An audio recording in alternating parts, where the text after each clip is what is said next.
The goal is not to live forever, but rather create something that will. Legacy, that is what will remain when the mats are dried and the lights are out. Every competitor gets to decide the legacy they leave behind. And tonight, another host of Africa's greatest grapplers will descend on the Submission Kings mats to etch a story in their legacy. At the top of the card, 3 of South Africa's most battle-tested black belts look to defend the honor of South African Jiu-Jitsu and the evolution that has happened over the last 15 years. Across from them will be 3 vastly experienced competitors, straight from the home of Jiu-Jitsu. 6 black belts carrying their nation as well as those they lead. It is South Africa versus Brazil. It is Submission Kings. This is winner takes all.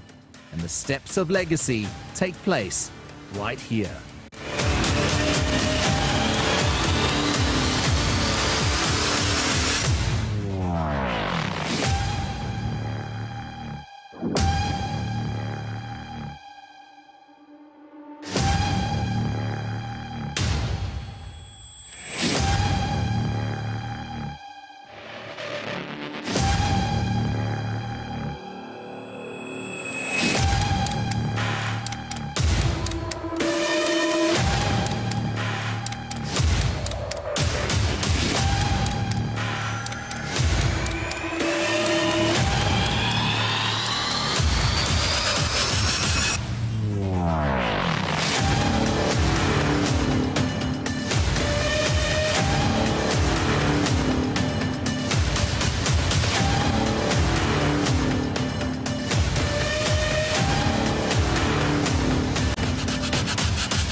Ladies and gentlemen, welcome to Submission Kings. Winner takes all 6. I can't even blame Escom for that one, so apologies. We've got an incredible card for you tonight. We are live from 133 on First in Johannesburg, South Africa. And it may be cold outside, but I can tell you the action inside here is going to be red hot. We have 8 black belts, as well as some brown belts with some of the biggest names in African grappling. At the top of the bill, we'll crown 2 new lightweight champions, 1 gi and 1 no gi, in an all-out black belt affair. So it should get pulses racing, but of course, without our wonderful sponsors, nothing is possible. The amazing people at CMH who have invested so much into grappling over the past few years, the mighty Proton with the exceptional new range in South Africa, to our friends at Olekasize for once again trusting us and in turn investing in the sport, as well as King Tony, who will be represented in the quintets tonight. To Sim South Africa and all the amazing support they have given us this year, Blue Line Media, Gasoline Denim Company, our broadcast partners, Vision View, and the amazing venue, of course, right here, 133 on First. It promises to make for a fascinating evening of top quality grappling.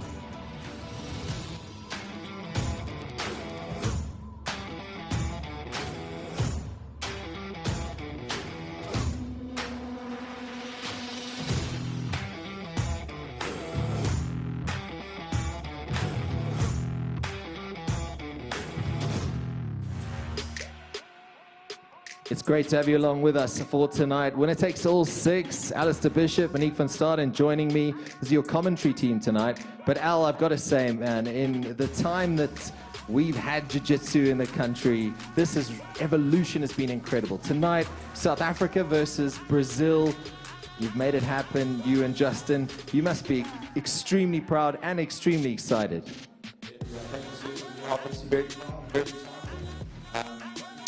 Student versus market. Brazilians brought the sport here. We've got to prove our work.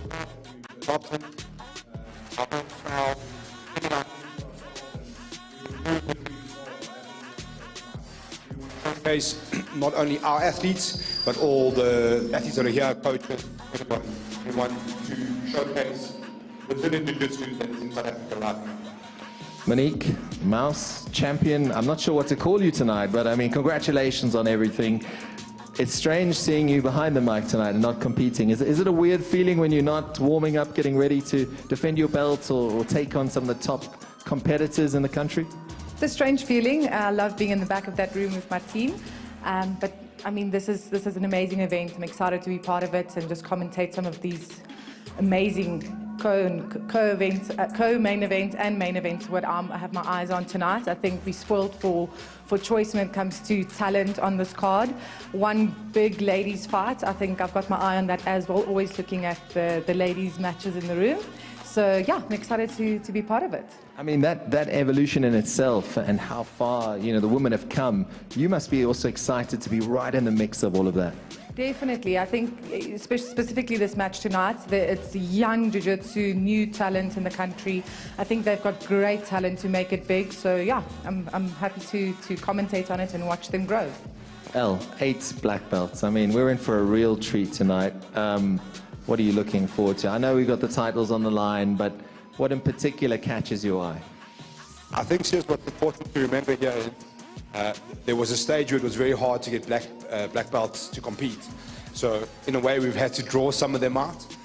We've got some of the best in the country. I think a guy like Martino de Silva doesn't get much bigger than that. If you've been involved in jiu-jitsu, you know who he is. If you haven't seen him compete, you're in for a special treat. Guys like Warren King, who have been literally plugging away, gives back to the community. And I think the essence of the black belt is time to give back to the community. I think Warren is the epitome of that. And I think for all of us as fans, spectators of the sport, get to see the highest level of that in the country. El, in terms of looking ahead in the future where we are now, Monique, I'm just going to reach over here. What's next after this? You're setting the bar so high with every event. You've got to try and, outdo yourself each time.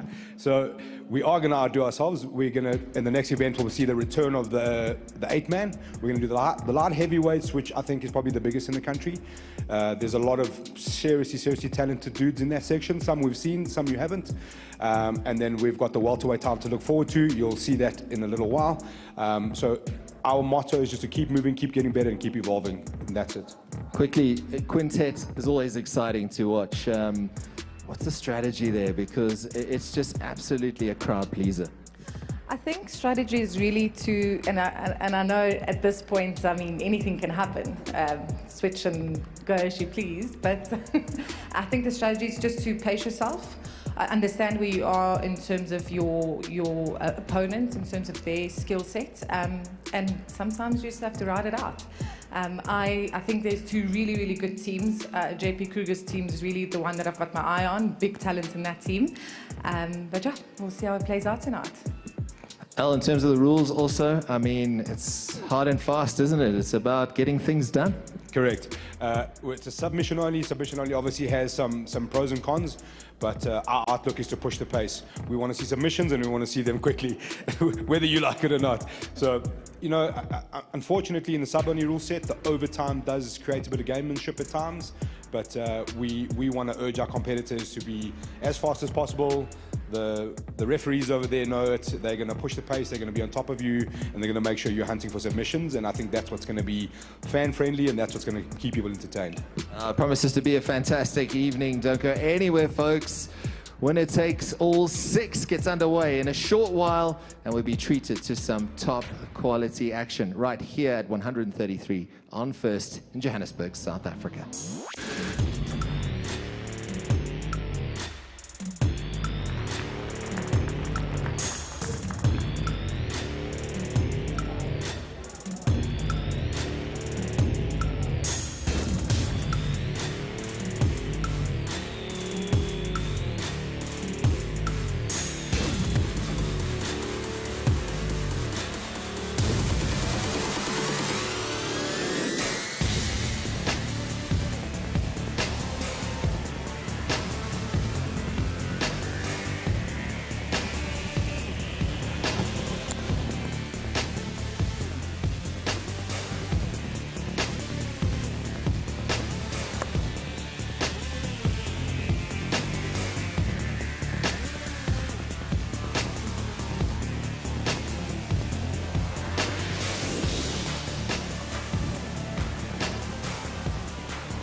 All right, Monique van Staden, ladies and gentlemen, thank you for tuning in. The first matchup is obviously the junior matchup.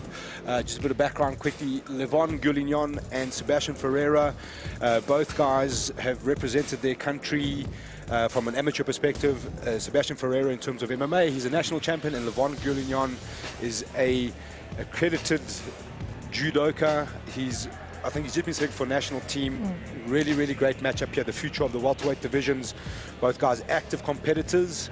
I am super, super, super excited to see how these guys throw down. Monique, as you know, This is exciting. judo in terms of jiu-jitsu gets very, very interesting how we deal with this on the feet. Sebastian, nice MMA background, so he's really going to be comfortable on the feet as well. Junior welterweight matchup, they weighed in just over 70 kilos, both of these guys, and I think they're determined to put on a show here. Definitely. 17 years old, that's amazing. We see these kids going up in 5 years competing against the black belts we see on our main events tonight. So it's exciting to see what they bring to the table tonight. Yeah, judo is going to be a big thing. We've got a few people on the card with some judo background. We know how we nullify the judo. We sit on our bums. So we'll see what they do. I'm excited for this match. On the cards, they both have a favorite subs, their arm bars. So we'll see if that gets played tonight. Yeah, surprisingly enough, these young guns, they bring a lot of leg lock game. Yeah. Something that our older generation, you know, we learning it at the same time as these 16, 17-year-old kids. So I'm excited to see if they bring that in as well tonight. Very, very exciting. Let's shoot it back up to CS to bring in the fighters. Ladies and gentlemen, this is Submission Kings. Winner takes all 6. Getting the action underway, a junior welterweight matchup between two of South Africa's most elite grapplers. Competing from the red corner, a South African national judoka, an impressive array of wins in his jiu-jitsu competition, representing SBG Bedford View. Please welcome Levon Goulignon.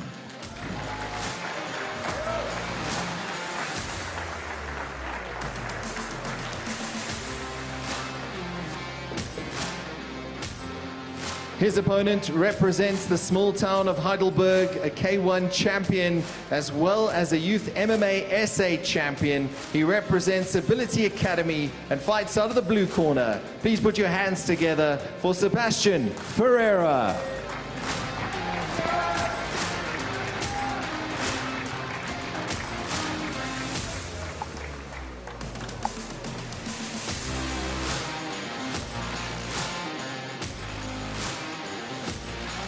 And your referee is Kiara Fegan.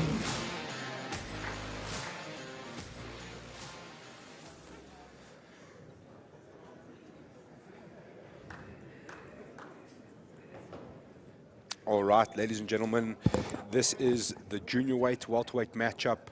We've got Levon Goulignon versus Sebastian Ferreira, two really highly accredited youngsters here. They've been chomping at the bit to get a shot on you. Their coaches, their dads, everybody's been hounding us to get them on this card. Very, very, very, very serious. Excited to see how this all plays out. Take it away, Kiara. Eager to get it going. Yeah. All right, let's see. Judo, obviously, as we spoke about, Master, is going to be a very interesting factor here. How do we deal with this? Will you engage? Will you sit on your bum? I know what I'll do. So let's see. Yeah. So judo obviously being one factor, but like I said, Sebastian is very MMA focused, so he's going to feel comfortable on the feet to some degree, you know.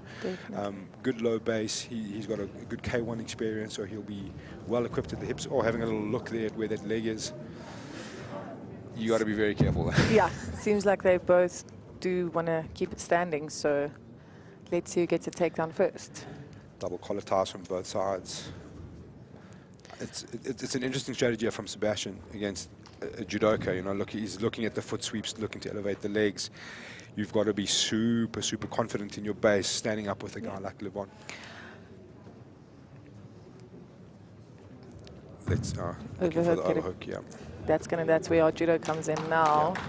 Yeah. There we go. And he's committing to it once that. You've seen this move before. Yes. Great balance there from Sebastian Ferreira to keep it on the feet. Very well done.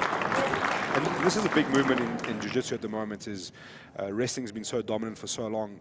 There's a big movement now headed towards judo. A lot of foot sweeps, a lot of hip throws, that kind of stuff. So. It also takes you through to the, the body lock takedowns, getting on the inside.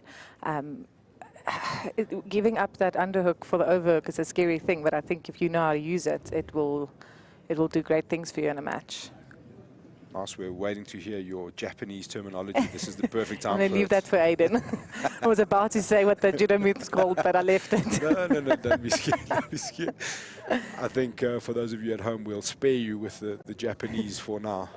Young Aiden Griffith will come and give us There we showed him go, the double nice leg. double leg takedown. And that's what I was saying, with an MMA background, he's going to have that confidence to really look for those legs. And that's going to be interesting now. Into the guard. So he really needs to try and posture up there to avoid those high hips on the armbar and triangle attacks. Okay, interesting. go. We got the fight to the ground. And it wasn't the judoka who got it there, which is interesting to start. This is standard wrestling. Wrestling versus judo, Mas. What do you say? Wrestling. Okay, high guard attempts coming from Levon straight away. He obviously fights out of SBG, Bedford View. Very, very traditional style, most of the guys. Very, very tough guys to put away, very tough guys to deal with. So looking for the right things here, trying to break the posture of Sebastian Ferreira. Sebastian obviously trying to make some space, trying to look to pass. Interesting at the moment. We're going to try and get a sweep now instead Yeah. of going for that armbar. Just good overhook on the arm to break the posture. And he's going to start climbing for that Yeah. triangle. Yeah. Attempting on that high guard immediately. Nice posture there from Sebastian. Got a very nice straight flat back. Yeah. So the youngsters, I'd really like to see Sebastian now. He's going to start running out of time. See if he can get up, posture it up, and start to find a pass. Levon seems pretty settled here, you know. He's Yeah, quite he's comfortable. going to go for that little sweep hip again. bump. Ah, and that's his favorite sweep as he's listed. The close guard hip bump. There we You go. can see why. Oh, There. another attempt. And he's trying to He's attack got on the that arm. Very triangle. nice. There we go. Very, very, very, very nice. It's also on the angle. I think Levon. There we go. Nice escape. Very, very nicely done there by Sebastian. Escaped and turned the corner immediately. Looking for that back. Or was he looking to try to get to a mount Probably position to there? a mount Yeah. position from what I...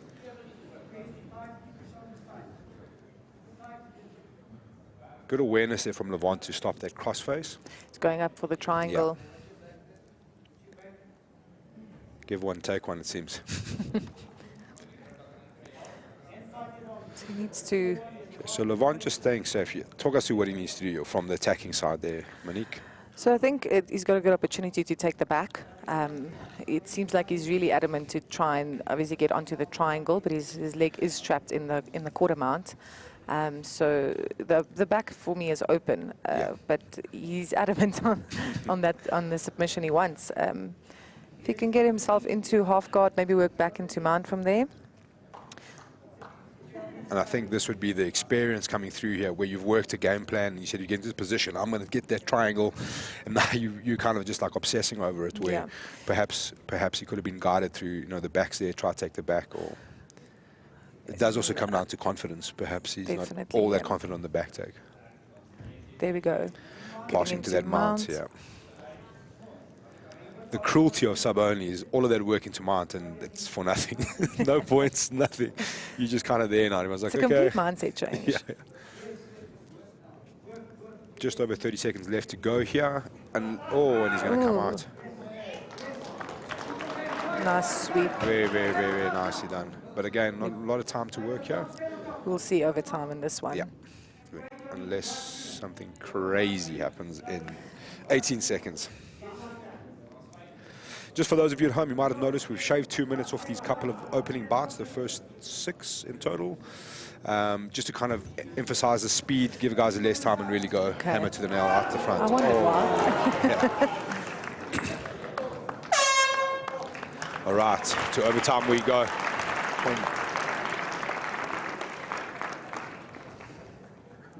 And it's 1 minute overtime. These overtimes will be 1 minute. Same thing applies. We want it to be fast and we want it to happen immediately. Okay. Let's see what they choose. It's always interesting. Right. Let's set that pace. Let's see. So 1 minute to escape or submit as fast as possible. 1 minute, not a lot of time. No, it's no time at all. But again, so the other side of it being 1 minute is that you can throw caution to the wind and you can really just go for it. So let's see what happens here. We'll see if they choose the back. Okay. Big conversation happening here. Kiara's being very gentle on these gentlemen. Right, we're going to see a back, starting with the attack from young Levon Goulignon. The judoka we mentioned earlier, let's see what he's got in terms of a strategy from the back in overtime. Good, straight to that body lock. There we go. Okay, we've got the clock. If you can't see the clock at home, we do have a clock at the ref desk. They're keeping track of what's happening. Oh, and that escape is already very, very, very, very opportunity close. to follow. Yeah. See, it is about the time, but I think he's going for the choke.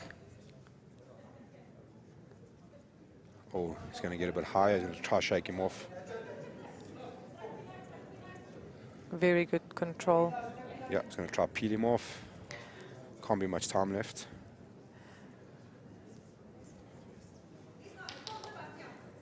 Very, very, very. I think this is going to be close to running a full minute here. And all the pressure is going to move on to There we go. Sebastian. Switch to double underhooks, which when it's on double underhooks, it's really hard to escape. There we go. Right. Okay, I don't think that time is official. We'll get an official time from the table.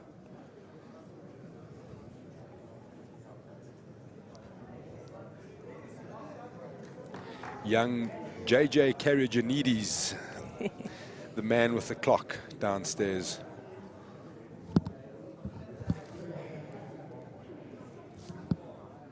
I think Bobby Karajanidis, the head man there, was saying 44 seconds.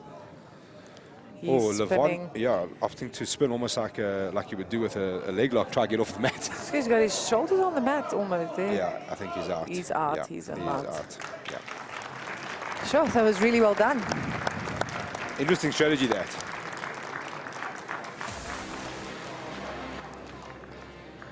Very interesting strategy, that. Can't say I've seen that before. Just kind of roll out of it. I mean, who would have known? I'll remember that for the next time. That's if you look at B team Nicky Rod, he's just spinning out of things at this point. Backflipping and spinning out of things, why not? If it works, it makes sense. For big man jiu-jitsu, come on. I'd be tired of in the first roll, probably. All right, Levon Goulignon with an extra time. Win there, well done, young man. Moving on to the next one.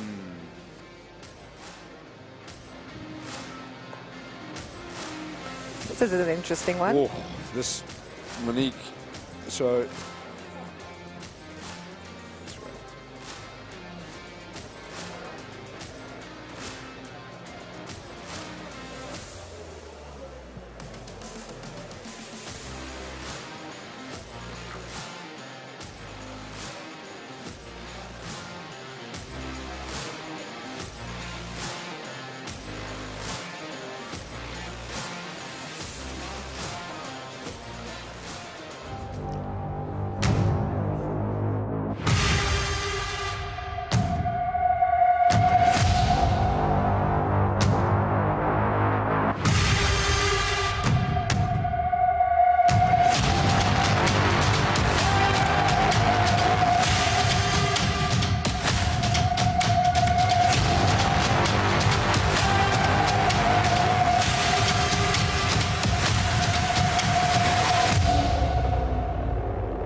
All right, Ali Mirza, the late entry against the surging Milan Stradom.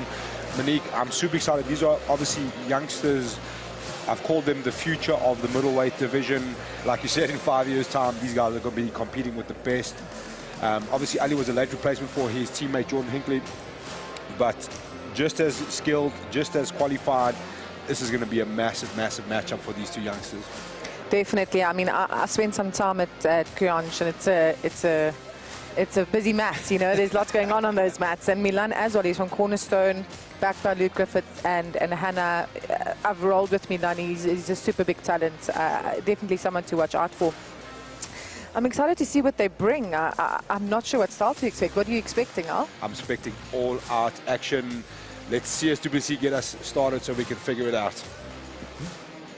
Next up is another set of young guns looking to announce themselves on the big stage. These two might just be the future of the middleweight division here in South Africa. Ladies and gentlemen, from the red corner, representing the fast-evolving Criange BJJ, please welcome Ali Mirza.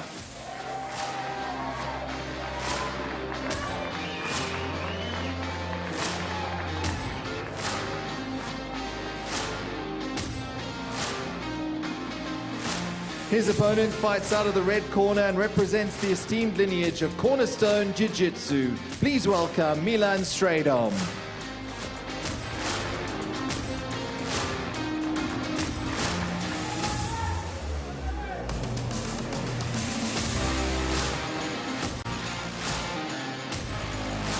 Your referee, Kiara Fegan.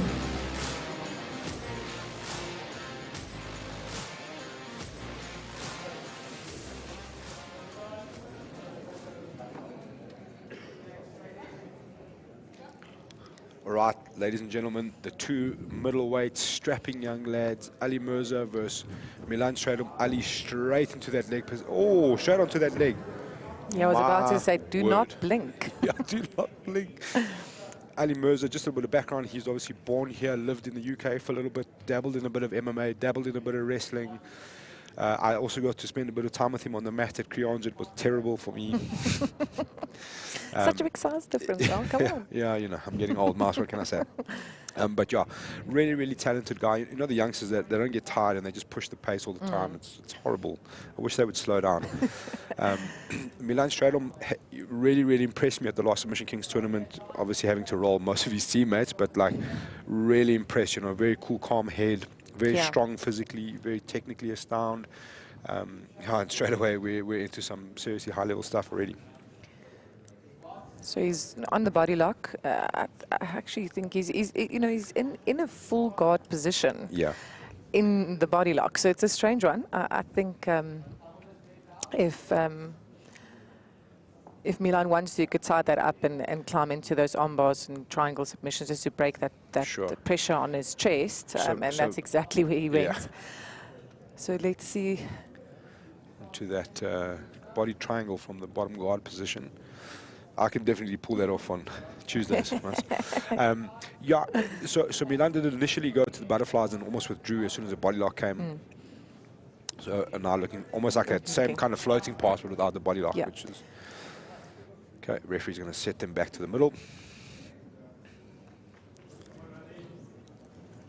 And this is the clock pressure we're looking for. We've seen quite a bit and we just have 4 minutes to go.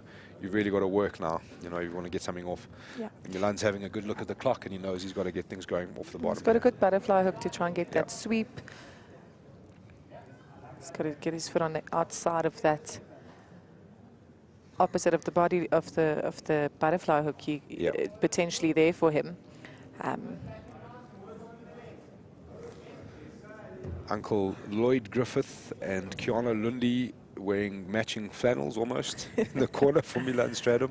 And obviously the boys of Criange on the other side. Good pass there by Ali in the Very end. good pass. And now he's going to start climbing to the top. Forcing that mount immediately. Milan needs to try and, you know, retain some half guard position. just on 3 minutes to go now. Halfway through this one. Ali Mirza really starting to ascend now, trying to find that mount position, trying to make it uncomfortable, really trying to make Milan Stradom pay a little bit. As we know, you make your opponent tired, the submissions start coming. So I just hope he's keeping an eye on that clock. 6 minutes goes by extremely quickly. So Milan looks like he's trying to climb up for some submissions. I think he needs to make it happen quite quickly.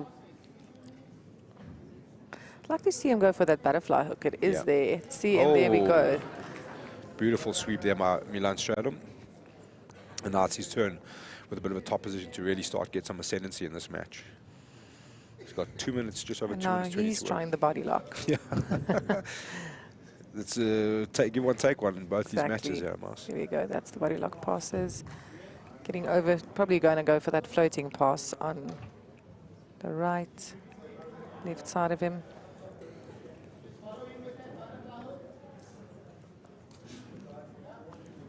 Making sure his hips go. Yeah. And Ali doing all the right things, keeping those hips at zero, following him where he goes. And that overhook actually makes a big difference on the body lock, and that's to make sure there's no connection. Ooh, a little C frame, your favorite? C cup. Ooh. There we go, that's half guard. To the half guard, let's see if we can start that pass now. Sometimes it's a good idea to back out, and start your far passing. Again, that's the experience. And this is what we want to see in the youngsters. You know, we want to put them under a bit of pressure and see what they come up with. It's only going to benefit them down the line. You know, they can look back and say, look, I obsessed on this a little bit. I obsessed on that a little bit. I could have done this better. So, in a way, almost a proving ground for them to figure these things out. So, it's always interesting to see. Going back to that full guard. All right. 1 minute left. Yep. 1 minute to go. Let's see if one of these can start to really put some pressure on their opponent now. Making sure he keeps his posture strong under his hips. Gonna go back to that leg attack. Yeah. Ali had a big bite on it in the beginning. He went at it quite hard, so he's definitely quite confident to attack the leg. Just over 40 seconds to go now. And I no crystal ball, but I think this might be headed to overtime. 100%. Both did very well on the body lock, just keeping the posture down. It's just passing that butterfly. This is why I like Dylan Correa Miguel in the corner. 20 seconds to go. His sentiment is not slow down. His sentiment is speed up. Yes. We've had the honor of having him in almost every card, so well, literally, we know. Literally. Trying to get his student to accelerate instead of slow down and wait for the overtime. And we appreciate you, Dylan. We appreciate you. There's not many of them. All right. Overtime we go. The other side is like 6 minutes. Both of these guys still look reasonably fresh. Yeah, I was about to say, quite fresh for a 6 minutes speedy match. You can go pretty hard at your 1 minute time slot of overtime here. I think on the overtime, for me, it's about getting your good position, like making sure you've got your good body, your hand position, your leg positioning is correct, and then from there you speed it up to get that choke. Probably not full throttle from the word go.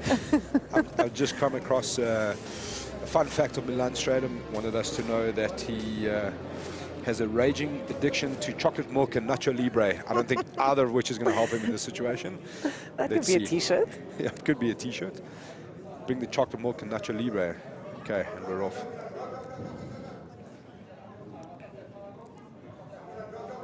Milan. Very good hand control by Milan, and oh, and he's turned right into the choke. Yeah. He's turned right into the choke. bit my words. Not willing to give it. To wow, very well done. He's out, he's out. Oh, no, he's out. Wow, that was frantic. Turned right back into the choke and then turned right back out of it. Well, I mean, some people give up in that choke, not Milan. Just want to get the official time there, Mr. Karagianidis.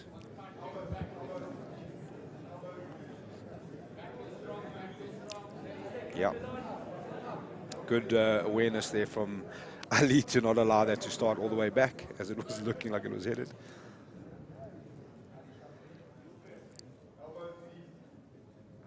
And let's go. Let's see. Let's see if he Ali's gets really got his to go at this legs. now. Ali's working at the legs first off to try and make a path for See, him to that come bottom out. body lock is actually, it's worse to get out of sometimes. Yeah, See that chokes right over across the, the face. he's got good hand control as well. You see that hook between the legs, it makes it even more difficult to Yeah. get the leg out. Time. All right, Milan straight on. Well done. Very well done by both these Overtime boys. victory there. Oh, and I was gonna say it was very interesting to see the first attack on that leg was Yeah. pretty badass. And he competed like that for 6 minutes. He's going to feel that tomorrow morning. It's gonna be a bit stiff. Okay, that's 2 out of 2 on the extra times for the young guns.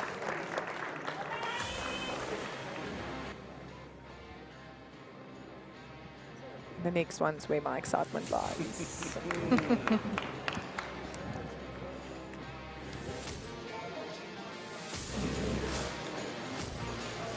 And I just heard it's a Mashavani.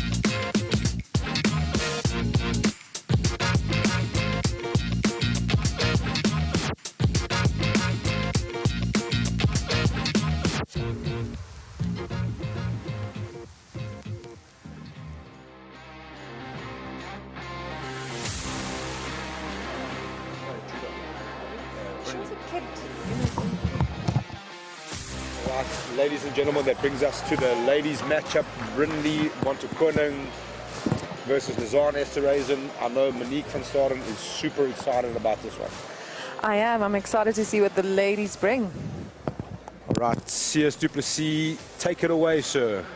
Ladies and gentlemen, it brings us to the women's bantamweight matchup between two rising stars in local women's jiu-jitsu. In the red corner, put your hands together, representing the mighty Constrictor Jiu-Jitsu. Please welcome Lazarne Esterhazen.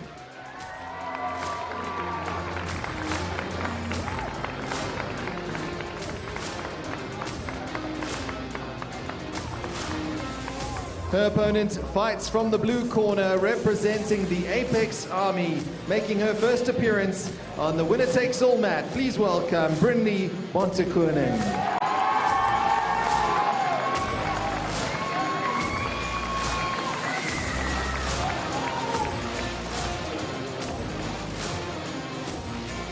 Your referee is Kiara Fegan.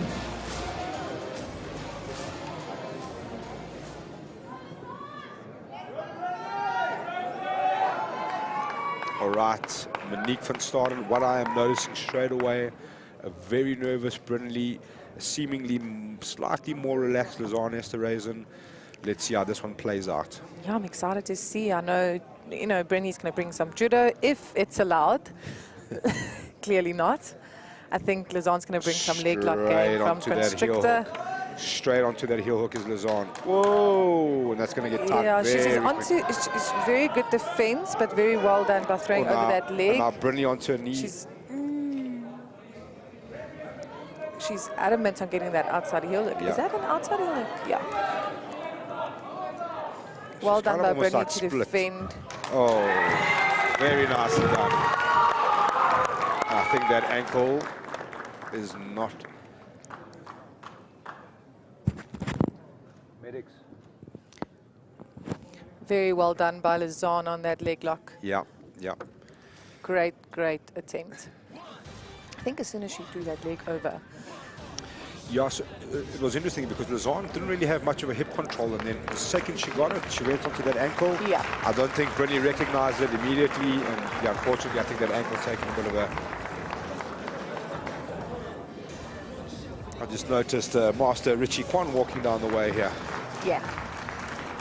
Yeah, so Constrictor affiliate of Quan Vessels. very, very good on the leg locks. They've, yeah, it's something that Calvin honestly works on a lot, so I'm not surprised. And also Abdel Ghani in the corner in his rashi, just in case. Just in case, John Danaher. Abdel Danaher, let's go, baby. A very beautiful attempt by Lazan. Very nicely done. Very, very, very. She showed like a lot of maturity in there. She seemed quite relaxed. She did have the hindsight of being here once before, even though she never got on the mat. But Yeah. she has been in the arena. Very well done.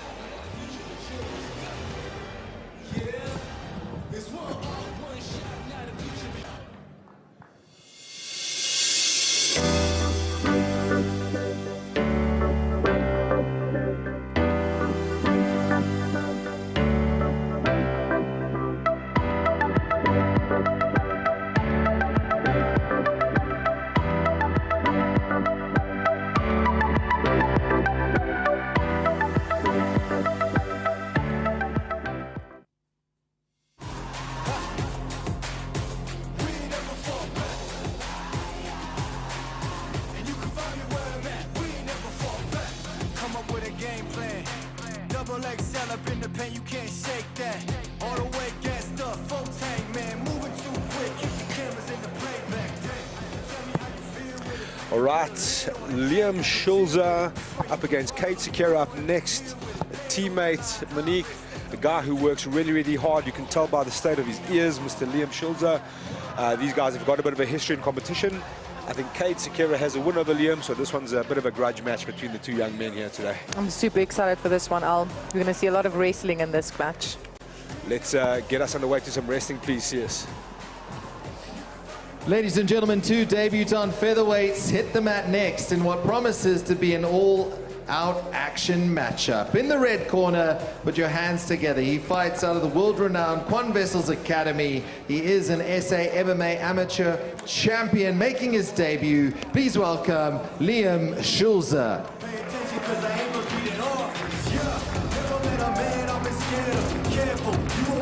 His opponent fights from the blue corner and represents Gracie Baja, Kempton Park. Please welcome Kate Sekera.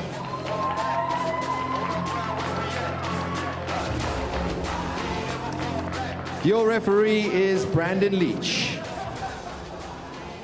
All right, Kate Sekera versus Liam Schulze in the all black. Kate Sekera in the, it's multicolored, I'm going to say. There's a lot of colors. Well, it's actually red and black. I'm going to say Spider-Man. And black belt referee Brandon Leach. Let's get us underway. I'm excited for this match, Al. Let's see if you get the wrestling you asked for. They've tied up. Let's see if Liam's going to do some double. There we go. Straight Exactly into where I it. expected. A double leg takedown. Puts him into full guard. So definitely need to make sure he keeps his posture safe and up. Right. Liam's a very calm competitor. So you'll see he likes to follow his systems. Yeah, he's a student of the sport. He's the student of Coach Quan's system, and that's what he does. Methodically, he gets where he's going. Cade, very unorthodox, very strong, very wild. He's got like a... It's wild, but not... He doesn't know... It's not like he's not... I don't want to say he's wild, he doesn't know what he's doing. He's wild in the way he approaches things. He's got a very high risks. pace. Yeah, he's very, very risky. Yeah. And that's what makes him exciting. It's the complete opposite to Liam. Yeah. Liam likes to follow his systems. Exactly. You'll see he'll Exactly. go to his standard body lock passing now, start floating over that leg on the outside, on the right, on the left-hand side of him. Make sure his hips move offline, and systematically work his way up to getting those shoulders flat on the mat. Liam sticking to that methodology. He knows where he wants to go. Oh. Very well done by Liam, getting into side control. Putting a lot of pressure on that cross face.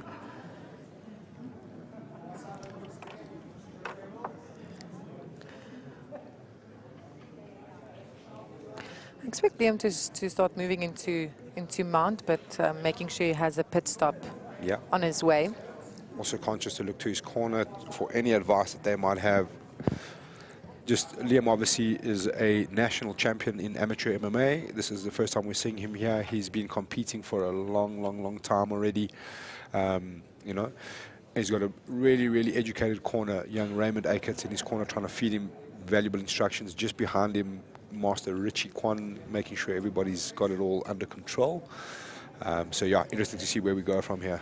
Cade having a good look up at the clock now to see what he's got to do. He's exposing his back, but also taking that opportunity to, I feel like he's trying to get to the Kimura. Yeah, I think he's actually locked a figure 4 on that side. I can't see from this end, but... I think Liam's safe by he's keeping that hand underneath the leg to make sure there's no full connection. But he'll probably try and get his shoulders flat on the mat to make sure that elevation doesn't happen. He's on the figure 4. He's had another bite, but I think he's almost over Liam's head, so no real threat. Right, Liam looking to pass into the mount here now. Classic Khabib style lacing of the legs there from Liam. And Cade's going to have a lot to think about here. And this would systematically take him into mount. And those frames, unfortunately, in that position will eventually break. 2 minutes 40, just under here, left for Liam Schizzle to work into that mount position now. Cade Sekera is going to have to start to think about a way to escape this position. And there's the mount position. There we go. Right, Monique van Staden, talk us through. This is one of your favorites. What would Liam Schizzle be doing? Back exposure coming. He needed to, back exposure, exactly. He's controlling the hip line very well. Needs to follow the hips to make sure he doesn't go flat on his back. I'd like to see Liam get some paddle grips and control. And he's just going to try and systematically move back into mount or take the back, but he'd have to let go of that hip lock. Yeah. He's thinking about that back take now, again. Yeah. But Cade being very smart on how he defends these things. Bit of exposure, but he makes sure... There we go. He's exposed the back. He's got his first hook in, going for the hip lock instead of the double hooks. Yeah, there's his second hook, and he'll start moving into hand fighting. Yeah, it's going to start to get tight around the neck now. So he's got chest, back to chest, which is where he wants to be. I think Cade's trying to escape on the other side, but he's in a full choke, so we'll see. There we go. Good defense from Cade from the first bite. Tap's going to come any second here now. There we go. Very well done. Systematically, cool, calm, and see, he's extremely calm in those positions. Like, having to move from back to mount a few times. Some people will get a little bit frantic in those places. 100%. And I like the way Liam was looking up for his corner, almost asking them, like, what is it that you wanted to do from here? Did I miss something? And he's just very calm and collected. Very mature performance from, that's not Cade Sekera, that is Liam Schultz with the win there. Well done, Liam.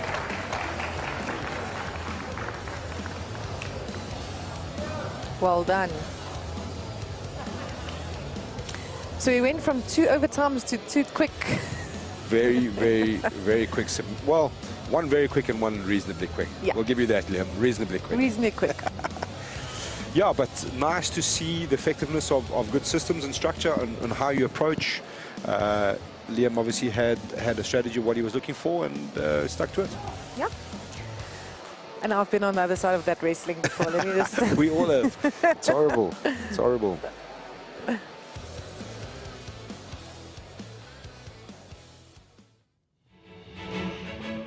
The Blue Line is a cut above the rest and is your leader in sourcing, branding and media solutions. From branding of events, corporate gifting, content solutions to professional event management. The Blue Line is your only turnkey solution provider. For more information, visit theblueline.co.za.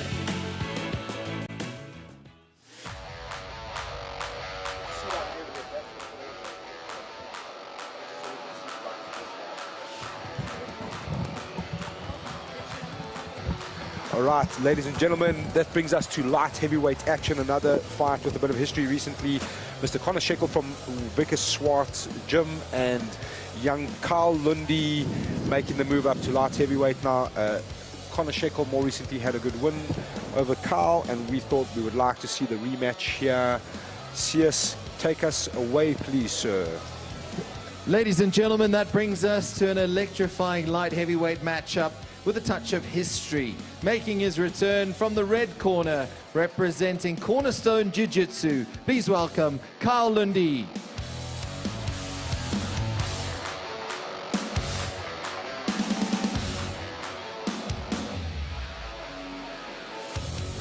His opponent making his debut is one of the standouts from the Vickerswart Gym Wolfpack. From the blue corner, please welcome Connor Shekel.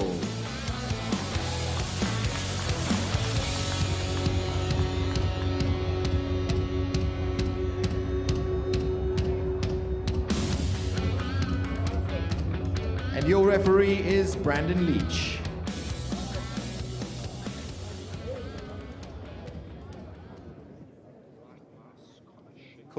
In the black and blue, Kyle Lundy in the black and white. We're in it. Again, don't blink. So if you don't know much about Connor Shekel, he's really, really, really good, really strong, really fast on straight ankles. That's like his poison of choice. And I think that's how he beat Kyle previously. Oh, we've got Kyle on the back already. Yeah, straight on the back and looking for that choke immediately. It's actually he's got double hooks in. Yeah, very, very bad position for Connor Shekel right now. I think if Kyle can systematically Body triangle. work those hand positions. Yeah. Nice work from Kyle Lundy early on. Very good following the back. He's followed about 3 times now. Both hooks in. Basing nicely on the mat to make sure there's no tumble off to the front. Connor Shekel does have a background in powerlifting. He's a very strong, you can see physically, he's a very strong man.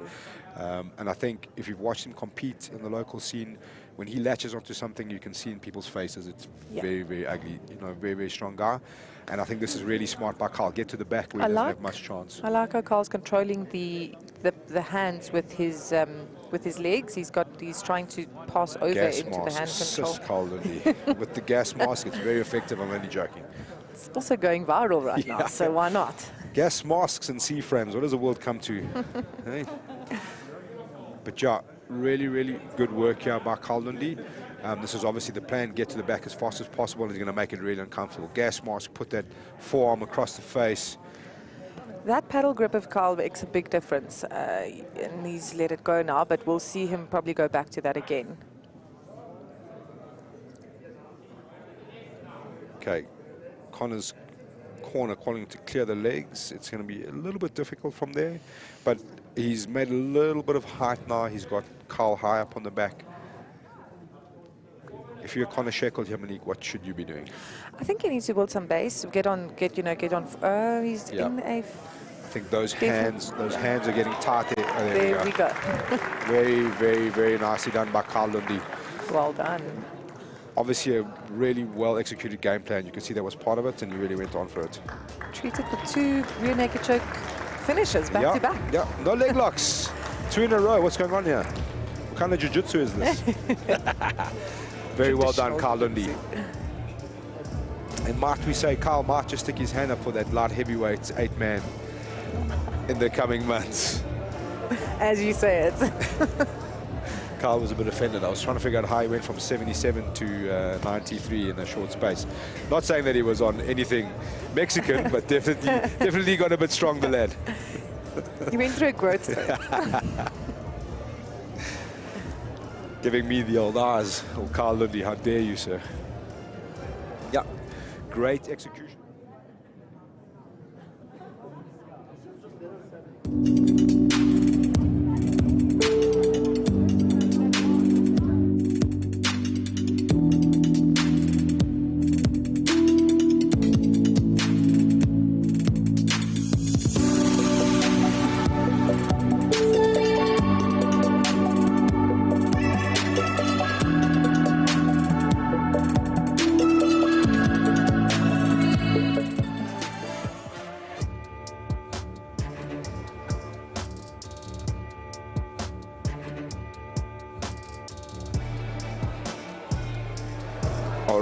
Ladies and gentlemen, Katlego Rabaji of 1610 Brazilian Jiu-Jitsu against another late entry, Byron Lilford, who stepped up on 48 hours notice.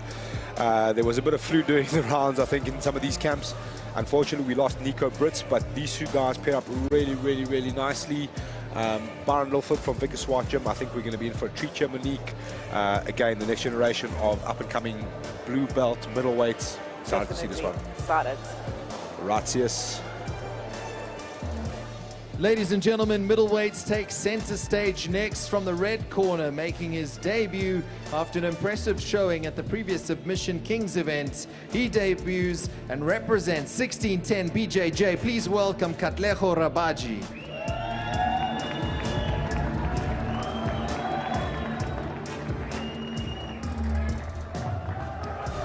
His opponent got the call on 48 hours notice and didn't hesitate to take the opportunity. From the blue corner, representing Vickers Swart Gym, please welcome Byron Milford.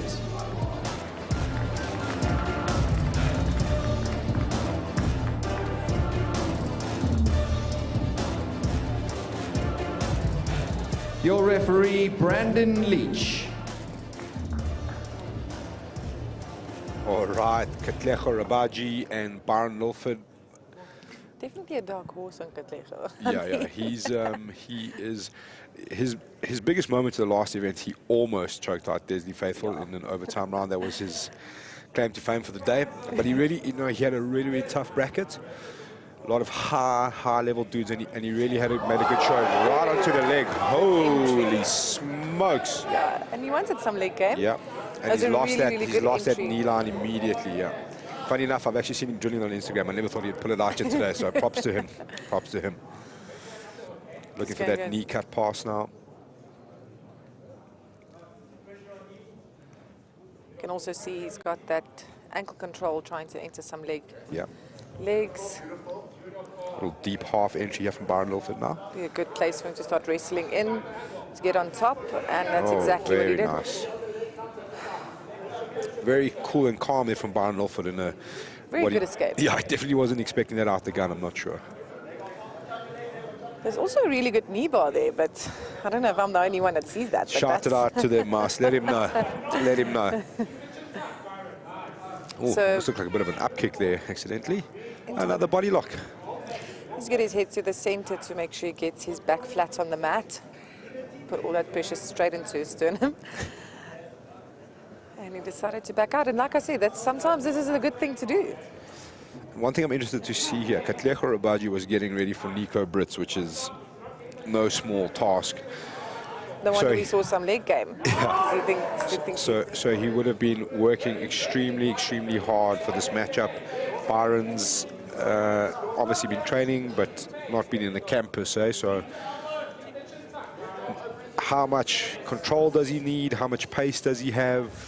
That's what we want to see. And you can see that mouth is starting to gape a little bit already. Yeah. Obviously the nerves, a bit of an adrenaline dump. both decided to stand up again, Yeah. which might bring us some of the wrestling or judo we'd like to see. Sit down. Katlego looking for that little leg. Oh, Good option onto for a a nice little triangle. rubber guard. My meniscus is crying watching that.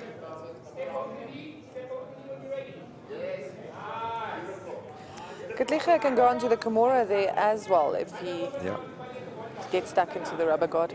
Ladies and gentlemen, still ahead here tonight. We have two massive title fights. We've got a gi matchup, Warren King versus Vladimir Alves from Brazil. We've also got Martino da Silva versus Davi Alencar, our current 66-kilo champion.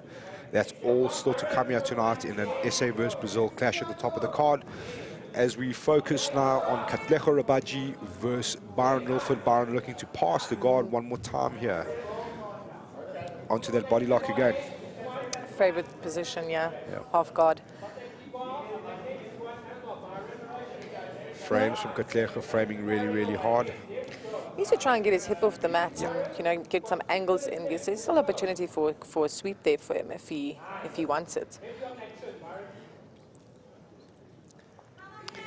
Okay. Working for the underhooks. Byron seemingly starting to get ready for trying to get to that mount. Oh, a good pass. Some side control.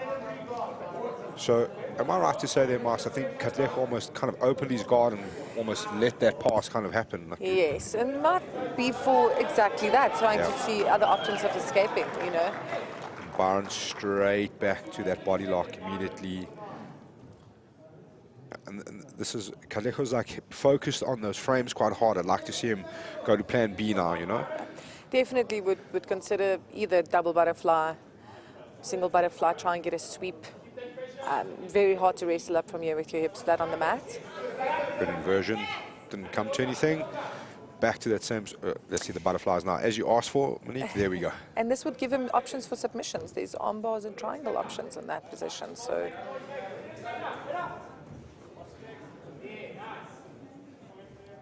Thought about the leg entry, back to the double butterfly. Body lock coming, it seems.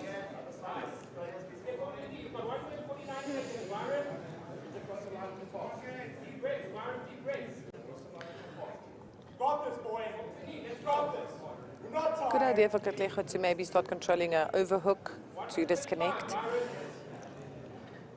Yeah, it seems that Byron's almost killed off that. He can pass on that floating pass on the left with his left leg now. If he can get his left leg over. No connection on the body lock though. He's kind of killed. There we go. Yeah. He's seen it and he's going to go. Good elevation. Very good escape from Katlejo. Oh, but props to Byron to stay on top of it there. Just over 1 minute to go here. Byron taking some deep breaths in the little break. Hey, what's that? How much notice did he have? 48 hours. 48 hours. Not even Props really, to to be him. honest. Wednesday night. He had Thursday to prepare. I mean, what more do you need, sis? It's a basic Friday night. Yeah. I mean, it's probably... You probably would have done more rounds at open mat tonight, so... Katlejo needs to try and get his hip out. So if he can get some hip... some distance with his hips, he'd probably be able to lock that up, but Yep. unfortunately that hook is stuck. There's an option to control the kimuras or, you know, the elbows a bit more.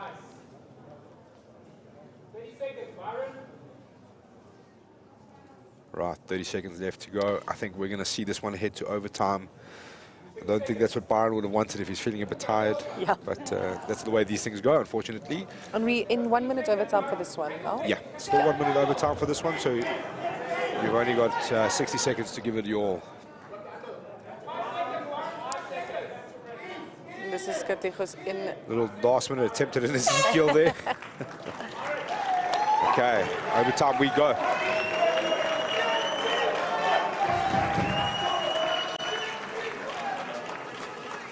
Okay, 60 seconds apiece to win this one.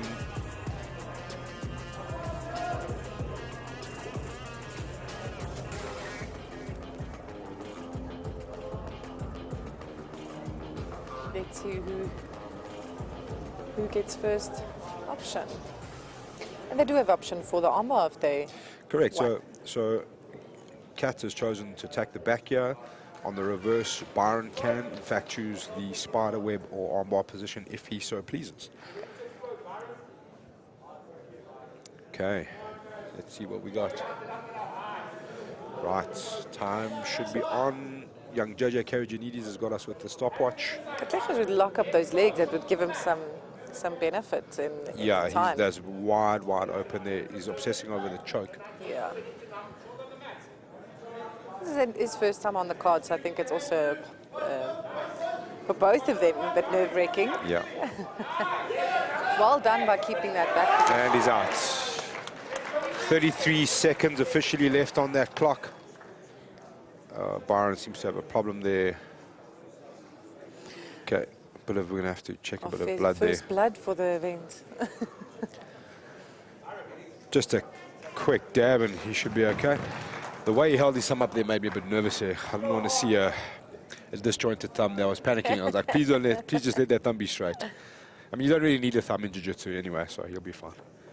He'll need to quickly wipe that nose. There's time Yep. to breathe here. Get it going as soon as possible. Yeah, he's definitely got to go. I've had worse nosebleeds and get stuck in a submission. Yeah, both guys also do have the benefit of getting that rest, but you know, if you're a cat, you've been on the ascendancy, you want to keep it going. Maybe I would punch myself in the nose to get a breather. Okay. Time is on. Very Let's eager see to get it going. little bit more of a controlled approach here. Byron, I'd like to see him lock those legs up a little bit better. Not like that, but whatever's going to work for him in the situation, I guess. I think he is ahead of time. Well done by controlling the feet as well from Katlego. Yeah.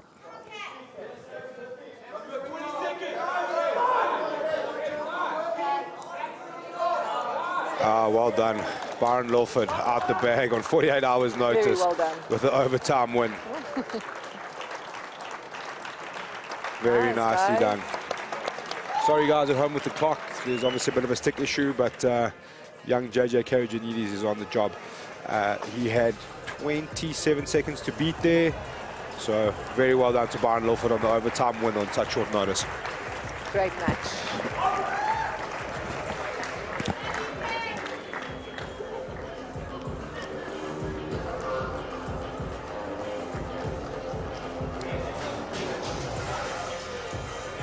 Going into interval.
Ladies and gentlemen, I hope you've enjoyed the action tonight. We're going to take a short break.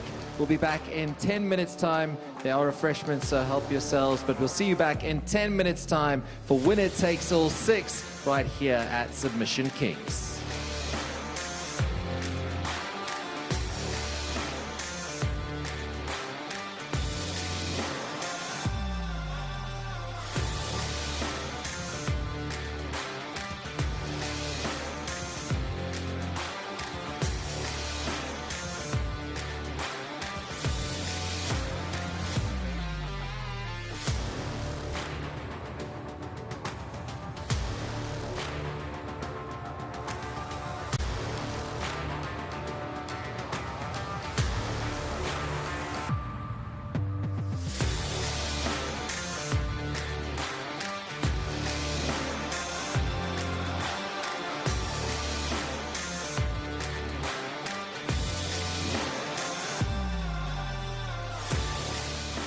Está sendo grande e de representar todos da academia, que quando eu subo lá no subsolo, eu levo o nome dos guys, da toda a academia.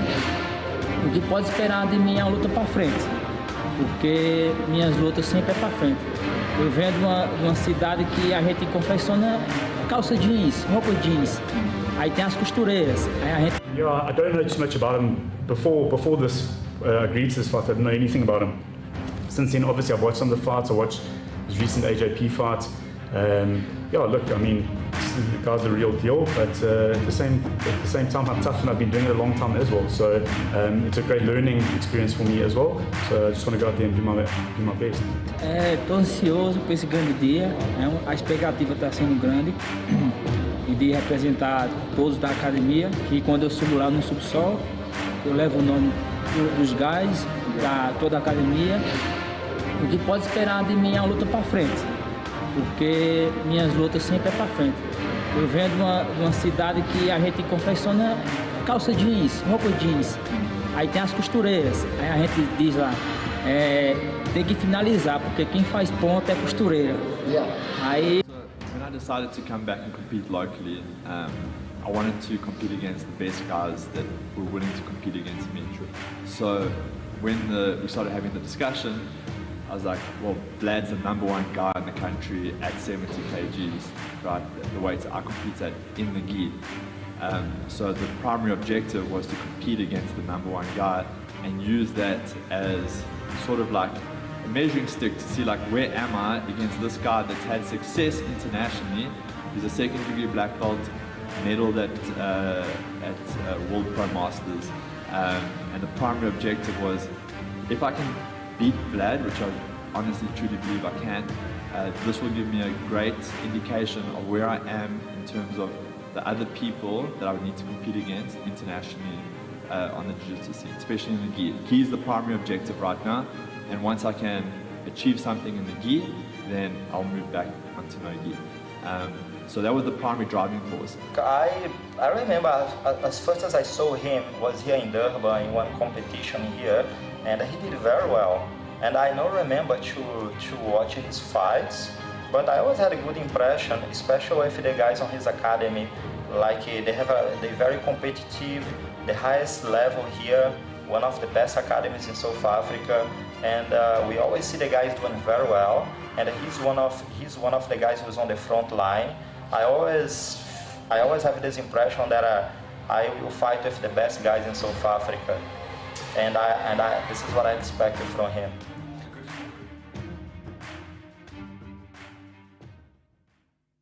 I look forward to the match. I respect my opponent. There's nothing personal about it at all. I don't feel anything. I never really have. It's literally my technique against his technique.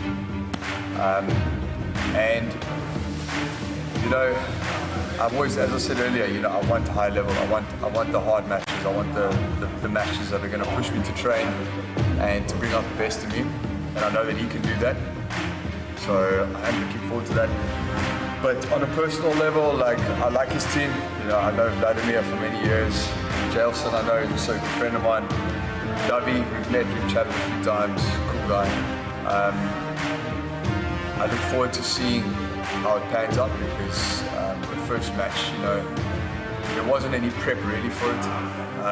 I didn't really know anything about him. I kind of was a little bit overconfident, I guess. And now, I kind of have a bit of more of an idea of his game. And I look forward to playing the game, playing my game against his game, and it's literally a case of whose game is going to come out on top on the day. Acho importante para mostrar o trabalho da Tupi. Ele tem um grande nome aqui, eu respeito muito meu adversário. Conheço ele já, um cara legal. Mas eu quero mostrar o nosso jiu-jitsu, nosso treino aqui focado em competição, no fundamento do jiu-jitsu. E vou para vencer, independente de quem seja o meu adversário, eu vou para dar meu melhor. Espero trazer o cinturão e conseguir uma finalização para mostrar o jiu-jitsu bonito, dar um bom show para ela.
Welcome back, ladies and gentlemen. This is Submission Kings. Winner takes all 6.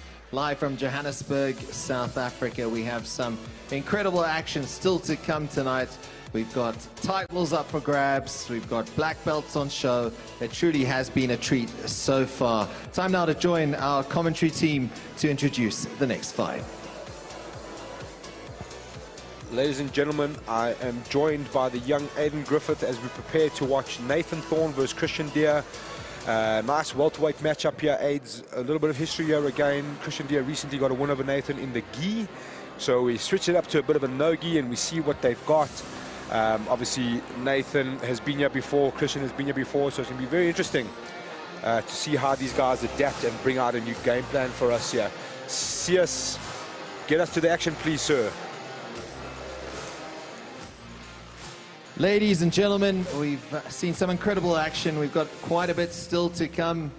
So we hope that you are ready for the top talent on show here at Submission Kings. Winner takes all, number 6. All right, it brings us to the deep end of this card. Kicking off the main card, 2 aspiring welterweights from the red corner, representing Gracie University 4 ways. Please welcome Nathan Thorne.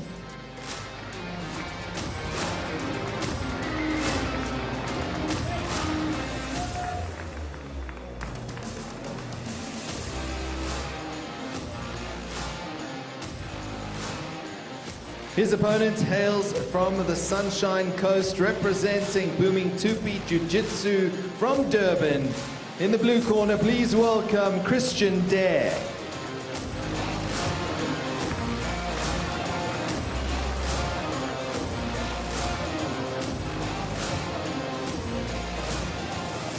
Your referee, Sturge Thanasio. All right, ladies and gentlemen, the welterweight matchup, Christian Deere versus Nathan Thorne. Both guys, hell of a focus. As we get ready for this one, I'm joined by young Aiden Griffith, as I said. Let's have a look in, Master Griffith. What are you expecting from this one? First off, thank you for having me, Al. I appreciate it. Nathan is a super explosive athlete. He likes to explode past. He likes to, like we're seeing now, quickly change levels, try to get a shot in. So I'd like to see how Christian tries to combat this. Obviously in the gi, you have grips, you have more friction, so it makes it easy to slow down that explosiveness, but no gi is a whole different animal, man. So sure, let's see what he can do here. And straight away, oh, straight onto that neck. Straight onto the neck. Oh. I like what Christian was doing there, measuring that long arm, keeping the distance. He knew the shot was coming, and he just wanted to figure out a way, and straight, he expected it, saw it, and went straight into that neck.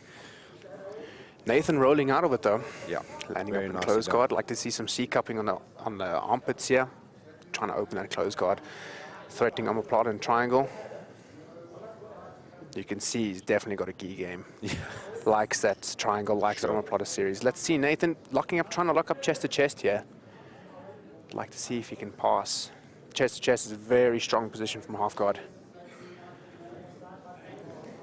Okay, Christian managing to re-guard here, but still butterfly hook in place. Maybe Nathan can look to start to body lock. Yeah, look for that floating pass we saw earlier. Get his left leg over.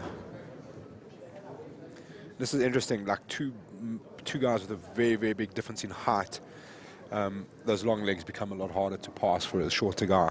So Nathan's got to be very like a stand on how he approaches that, obviously opting with the body lock there, as they get reset back to the center by referee Sturge. 100% agree with you. The length, Nathan's choosing the correct pass, shutting the legs down as much as he can, giving him chest to hip connection. Okay. Let's see if he can step over this butterfly hook, maybe try and force a half guard or explode past like we've seen him do in the past.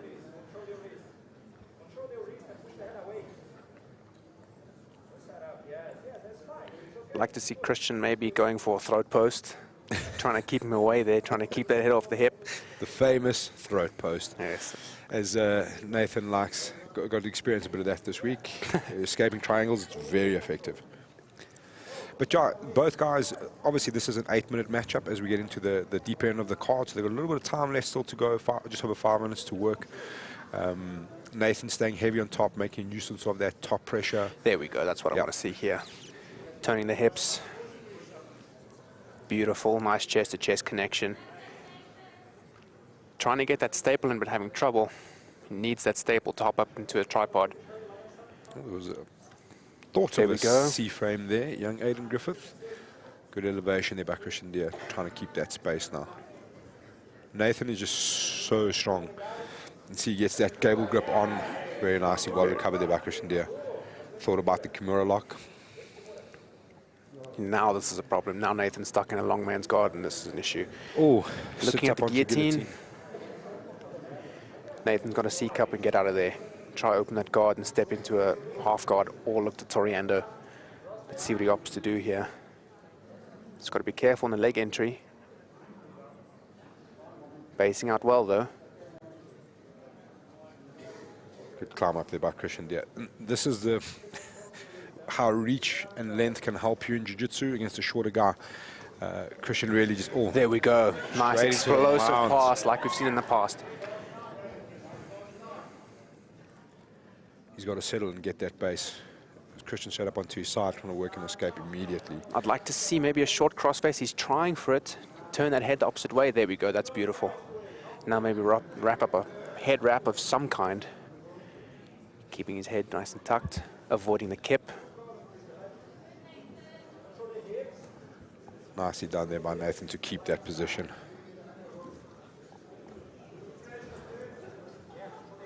Keeping that head nice and stable. Making sure there's no kip. Pummeling or keeping the legs vined in. Keeping him nice and safe. I'd like to see him start going for a top end and arm though. He's relinquishing that arm. I don't like that. He's going for, trying to go for an Ezekiel, compromising his base. Yep. He's also, it looks like he's trying to dig for that underhook on the far side. Oh, into the S-mount. Very nicely done. Beautiful. Trying to lock up a triangle here. Again, being smart, getting the position, settling, and he's lost it. Front headlock position, Christian scrambling well. See if he can re-guard you, but Nathan straight back into that chest-to-chest pass. One thing about Nathan in the scramble, that he's really quick to get to position, to beat you to the next position. He's just been so good at that. The second he saw the opposition, he saw he was losing that position, he started turning around the corner as fast as possible and made sure that he beat Christian. And he's really good in that scramble at being a little bit faster. Just under 3 minutes left here. Nice, I like the staple in. Good position to pass here. He can either jump up to a tripod, start to shake that leg free, or take that chest to chest, slowly work his way through to the opposite side, and look to start pummeling. Let's see what he does here, see what he chooses. Christian doing his best. Nathan just got to kick that top leg free, top knee off, bottom knee off, and he passes straight into half or to mount. Heavy crossface. Looks like he's going for the knee cut. He's going back to the 3/4 on the far side into the mount position. Back exposure was available there for a second, Aidan Griffith. Ooh. Let's see what he opts to do here. Top Kimura position. Nathan is strong enough to rip it. Yeah. He's strong enough to rip it, that's for sure. He should, yeah, he's going to There we go, there we go, there we go. Tap. Beautiful. Oh, well done. Very, very Using that nice strength and explosiveness. Beautiful. Very nicely done, Nathan. Very, very nicely done. And what a good way to come back to the win column for Nathan. Very nicely done. Can we say domination from start to finish just about for Nathan Thorne? We can indeed. Christian did really well. He re-guarded really well. He used his length well to re-guard, but Nathan just implemented chest to chest from half guard, pass straight into mount, and ultimately used that to get to that top Kimura position and rip it. He used his attributes well, he used his skill well, so it was impressive from start to finish.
gentlemen, the action continues here at Submission Kings. Winner takes all 6. Let's join our commentary team now, Aidan Griffith and Big Al Bishop, to introduce our next fight. Aidan, this one's going to be a little bit personal to you. This is the matchup you were supposed to be involved in. This is. I'm excited to see these two big boys throw down. Yeah, we've got boys well over 100 kilos here. Brandon Nordia, we're talking about 99 kilos, came in at 111. And Warren Ellison tipped the scales at 107 kilos. It's brown belt on brown belt action here. Two guys that have been here for a long time. I'm super excited. Hopefully they can stay on the mat. These are massive gentlemen. Let's take it away, CS. Ladies and gentlemen, heavyweight action awaits next with 2 jiu-jitsu stalwarts in South Africa. In the red corner, he represents jiu-jitsu in Bloemfontein and his academy, Grizzly Bear Jiu-Jitsu Academy. Please welcome Warren Ellison.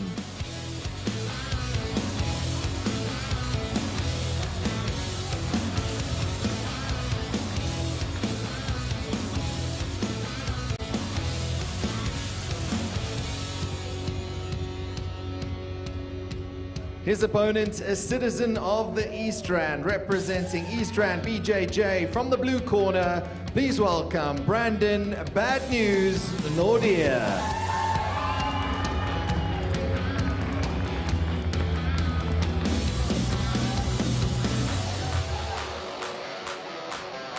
Your referee, Sturge Athanasio. You had a good look at the size of these boys in the heavyweight division. Not as small as they said they would be. No, 111 kilos and 107.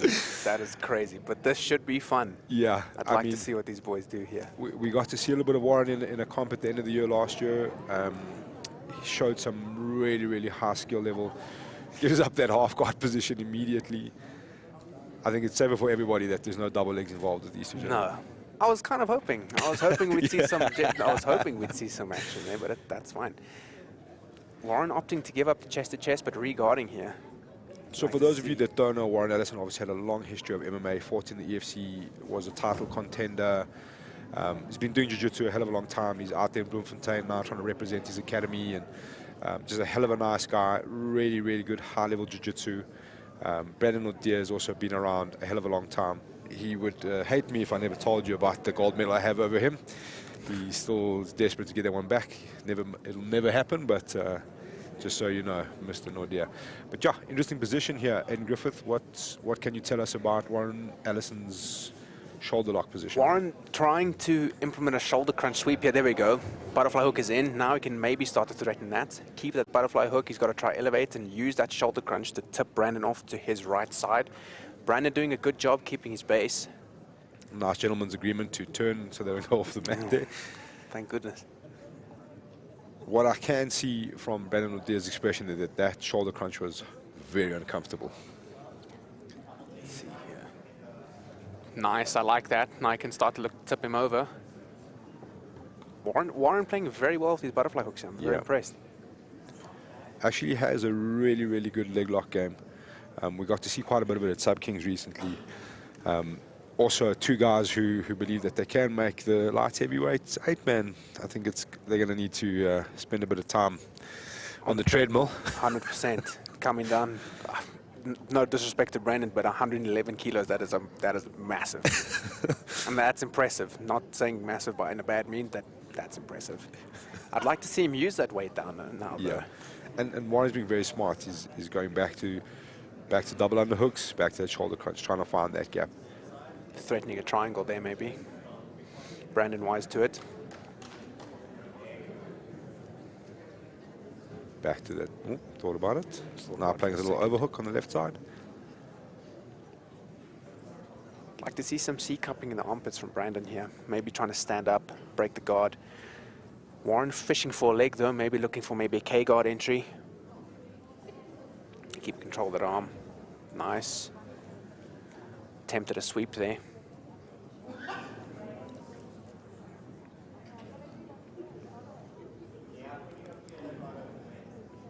Okay, just over 5 minutes left to go for these 2 heavyweights.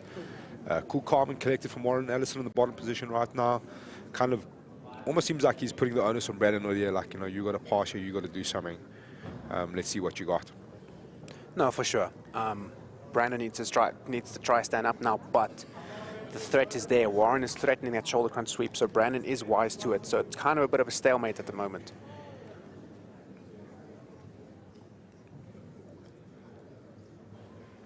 Oh, a little Ezekiel attempt coming from bad news here. Hey, that's ambitious. I mean, if it works, it works. It works, boy. It works, it works. Maybe trying to create some hand movement there, trying to get the hands off of his neck, maybe trying to posture up. Not too sure what the thinking was behind, but if it works, it works. Going for a higher guard, maybe going for almost like a shoulder pinch. Not too sure. Hooking the leg. Maybe another sweep attempt. I'm not too sure. There we go, another sweep attempt for sure. Yeah. Brandon, nice wide base, so it's going to be difficult to sweep him from there. Oh, a little top lock attempt there from Warren Ellison. There we go. Guard's open. Now I'd like to see Brandon take a chest to chest. He's got the staple in. I'd like to see him punch in a nice tight crossface. Start looking for an underhook. Okay, resetting to center. Good idea. Just as Brandon had to look up, almost try to see what his corner was saying. Back to the half guard position, and now Brandon O'Dear can really start to get something off here. Really get that nice deep crossface, start to make him comfortable. Interesting he's gone. They've given him top, head, and arm. I'd like to see how he uses this now. Yeah, he's got to start to work. It's a very, very powerful position. He's really got to start to work that crossface a little bit. He's giving loose and underhook as well. Giving him the underhook. No crossface at all. I'd like to see what kind of passing attempt he does from here. It's going to be difficult to pass. Brandon O'Dear's corner obviously calling back for that crossface, just on 3 minutes to go now.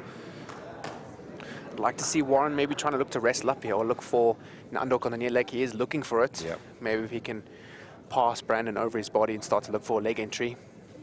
Got to pass 111 kilos with that, that left hand there. Where there's a will, there's a way, boy. Where there's a will, there's a way. None of these guys really like trying to ramp up the pace here a little bit, trying to look for that moment, you know. Both staying very cool, very calm. Nobody trying to like accelerate too much here. No. And I think there's a chance for Warren Ellison. He can catch Brandon O'Dear sleeping a little bit there. I think so. Yeah, I think he missed that window. Let's see here. I like this crossface now from Brandon. Yeah. This is what we want to see. This is what we want to see. Better from Brandon, yeah. Putting that weight through that shoulder into Warren's face, into the mat. He's given up that underhook there, though, Ed. He can still try to pull it off. Warren's got a nice scorpion, though, on that leg. Keeping that leg extended so he can't walk his knees to the opposite side. Brandon's got to deal with that first before he can start to look to pass. Back onto that Ezekiel again. The old double threat, maybe trying to get those legs to open up. This is it's been effective. Got a reaction. Okay, he's got that underhook again. Underhook crossface. I like that gable, or I like that wedge underneath Warren. Opts to let it go and focus more on the shoulder. He's trying to work to the mount position there, I think, Ed. Let's see. Warren regards nicely. Just under a minute 20 here left. I wonder if these boys are playing for overtime. Back right position. I'd like to see how they do remaining in this chest-to-chest position here. Brandon not able to make any use of it. Warren keeping him nice and stable. Bad news, having a good solid look at the clock. Back onto that Ezekiel attempt again. He's trying to get that on a few times. I don't know if he's actually trying to get the submission or he's trying to get a reaction from Warren Ellison. Turns back to have a little look at where Warren's legs are. I'd like to see Warren maybe punching a knee shield, keep him away from that chest-to-chest. Crossface, but with no underhook. I'd like to see him maybe base out with that left hand, keep his base nice and wide. Warren opting again for double unders.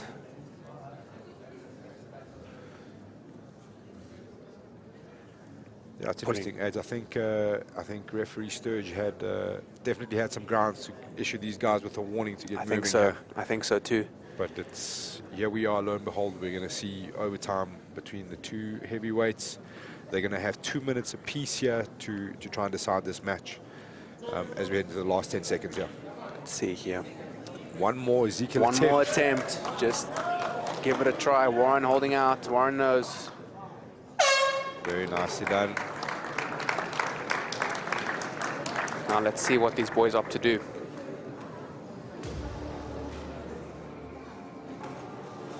All right. 2 minutes apiece to decide their fates between these two gentlemen. What have you made of what could have been opponents here? I'll keep that to myself, Al. Keep that to myself. Granted, these big boys, they put on a show. They did as best they could. They kept each other still, which in itself is a mammoth task.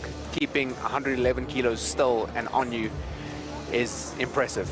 So no discredit to these boys. They did well. As you can see, they're sweating. They were working. Big so, deep breath from Brandon breath. O'Dear. Nice. He's sporting his Craig Jones leopard skin shorts, short shorts, I think we'll have to call them. Very interesting All choice right. of attire. I think Brandon O'Dear chose to defend first there. Interesting. Brandon's got good back defense. I will grudgingly admit, the first time I fought Brandon, he beat me by back escape, so by right arm escape. So I know he has good back escape, but I'd like to see him implement that now. Interesting, Warren can actually slip that choking hand straight across there, and there he goes. Now he's going. Over the face. Oh, it's going to get very uncomfortable very quickly for Brandon O'Dear. I'd like to see Warren punch in behind, punch that secondary hand underneath. Super uncomfortable. See, I don't like Warren's secondary hand on top of Brandon's head. Yeah. Nicely done there by Brandon O'Dear. Cool, calm and collected. Let's see it again. Maybe punching that mandible behind the head. No, Brandon wise to it. Wrist to palm choke here. Oh. 1 minute 11 was left on the clock there. Let's see what bad news can do here. 49 seconds to beat for Brandon O'Dear. He's got to hold on for 49 seconds. Warren Allison, 49 seconds to escape, to take this one. Yeah, that little adjustment on the rear naked choke is what opened up the gap for Brandon O'Dear to get out there. Slip his hips out. Time is on. Let's see here. Let's see what he can do. Brandon opting just hold and squeeze, which is a good strategy. He's strong enough to do it. Warren already has a good hip position, though. Yeah. I'd like to see him to continue to push those hips out.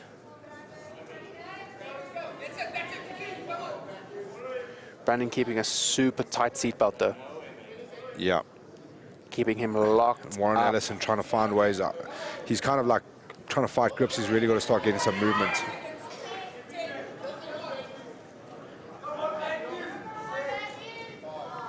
No. Warren not creating enough movement here. Everyone a bit confused on the clock there. Yeah, the clock upstairs unfortunately caused a bit of confusion, but Bobby Karajanidis is on the case.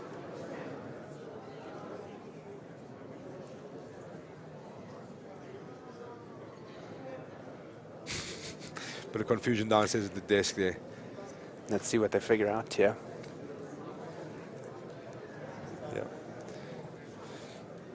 Yeah, unfortunately, the crowd was watching the clock on the TV, which wasn't rolling correctly, and they've now got into a position where there was still a bit of time left on the clock. This is interesting now. Do they give Warren another shot? I think they're going to come and ask me is what they're going to do. I think so, boy.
Didn't tell anybody to stop.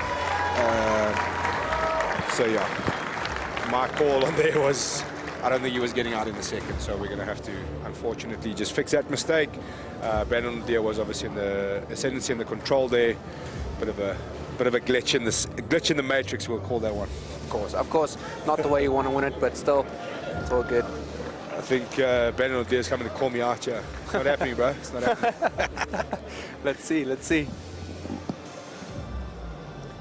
You coming to call me out, or Aiden? Huh? Are you calling me out, or Aiden, that you're coming over here? Yeah. We finished with submissions here, buddy.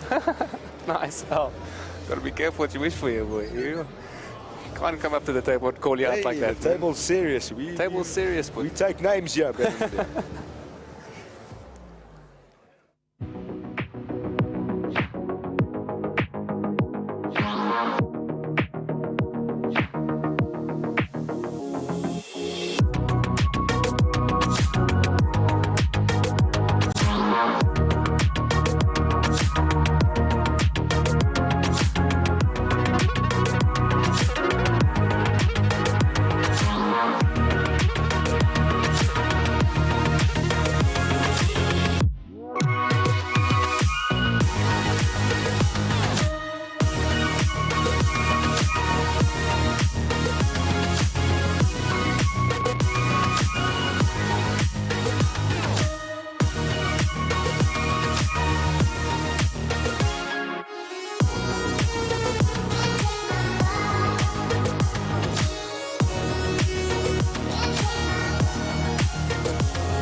All right, Aiden Griffith, Combat Jiu-Jitsu coming up here. Obviously 8 minutes with 2 by 2 minute overtime rounds available. We allow open strikes on this one, only the open palm. Your opponent obviously has to be down. You can't just stand up and start slapping each other. Sorry for that, guys. Is that what you were expecting? But yeah, super interesting. Obviously the strikes open up submissions. They make things a bit more intriguing. You get into good positions, you can add some strikes. Yeah, super excited about this one. Just on the standing ruling, how it works, ladies and gentlemen, if we go to a minute and we haven't seen much action, the referee will down those guys and start to force the action. We've got Timna and Clowley versus returning Andrew Caruth. Andrew Caruth had some troubles with the scale this morning, but eventually got to where he needed to be. Yeah, two guys that have been on the amateur MMA scene for a very long time, so hoping to see all-out action on this one. This is going to be fun. I enjoy combat jiu-jitsu just because of how different of an animal it is. Like you said, the strikes open up so much more opportunities, so I'm looking forward to see what these boys can do here.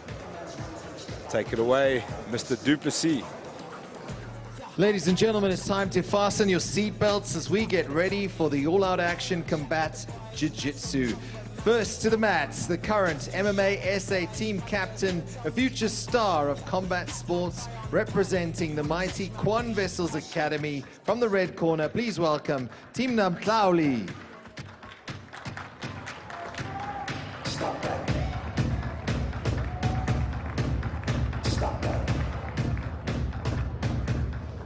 His opponent makes his return to the combat setup after his debut at Winner Takes All 5. From Durban, representing Lion's Den. From the blue corner, please welcome Andrew Ibubesi Caruth.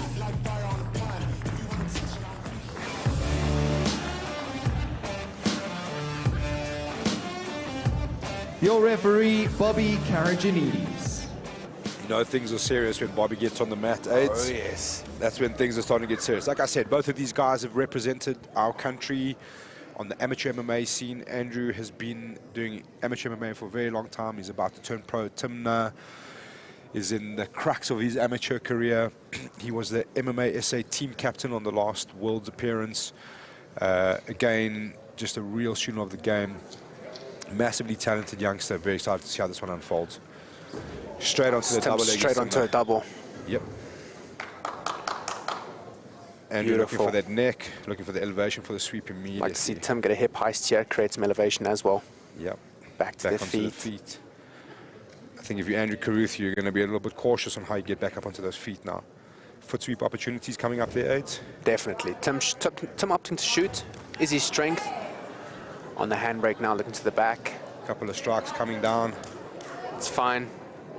Tim's still patient, putting him down to the ground. This is where we want to be here. For Tim, this is where you want to be. He's got opportunities to climb to the mount. And Andrew Carruth accepting the position now. Had a good leg lace there into the half guard, and this is where it's going to start to become uncomfortable if you're at the bottom half guard. Definitely. We saw in Andrew Carruth's last match, he got pretty stuck in the half guard. And Timler's going to get his position first before he starts raining strikes. Nice tripod there, Aids. Definitely. Tim's got a beautiful, I think, double underhooks. No, single top and an arm. Still, beautiful position for him. He's super strong here. I've seen him, I've watched him drill this position day in and day out. So I know for a fact he's comfortable here. I'd like to see what Andrew can do to maybe try and off-balance him with a butterfly hook, but it's going to be tough here. Let's see what these boys opt to do here. And Timler very effectively is taken by anywhere like striking power. Like Andrew's obviously throwing up from the bottom, but there's not much power there. I mean, these are two dudes that have taken way bigger shots. Oh, and into the mount position we go, and that's exactly what Timler wanted. And now you can start to expect. Beautiful. And a good appreciation from Coach Richie Kwan there. This is exactly where Tim wants to be. He's got two hands if he wants to. He's got a hand for underhook. He's got a hand for strikes. This is exactly where he wants to be. And just, ladies and gentlemen, we can see a submission and we can see a TKO here, if need be, in the combat jiu-jitsu. And now Timler is exactly where he wants to be, right in front of his corner. Coach Richie Kwan, Raymond Akert, Liam Schultz, and Rourke Buffet working the camera, though, today. Ooh, nice little escape out the back there from Andrew Carruth onto a leg. Onto a straight ankle. Timler wise to it, though. He can look to backstep here, maybe take the back. Full backstep. This is beautiful. Straight back into half guard, chest to chest. This is exactly, that was perfect from Timler. Beautifully done. Good attempt from Andrew, though, to go for a leg. Very smart. Slightly unorthodox in some ways. I mean, you see it in the gym. You don't often see it on the... You don't see it on the main stage, but maybe that's the perfect time to throw it out. In positions like these, you're going to need to. Looks to his corner. And this is one thing I've enjoyed about the Quant Vessels guys today, how astounded they are, look to the corner, they trust their corner, they know they're going to get good advice on where they should be going next. It's just great to see great cornering, great interaction between athlete and corner. I awesome. Completely agree. I like also the understanding and the implementation of the system that the boys are learning there. So they're translating it from jiu-jitsu to MMA so well, and we're seeing it right here in front of our eyes.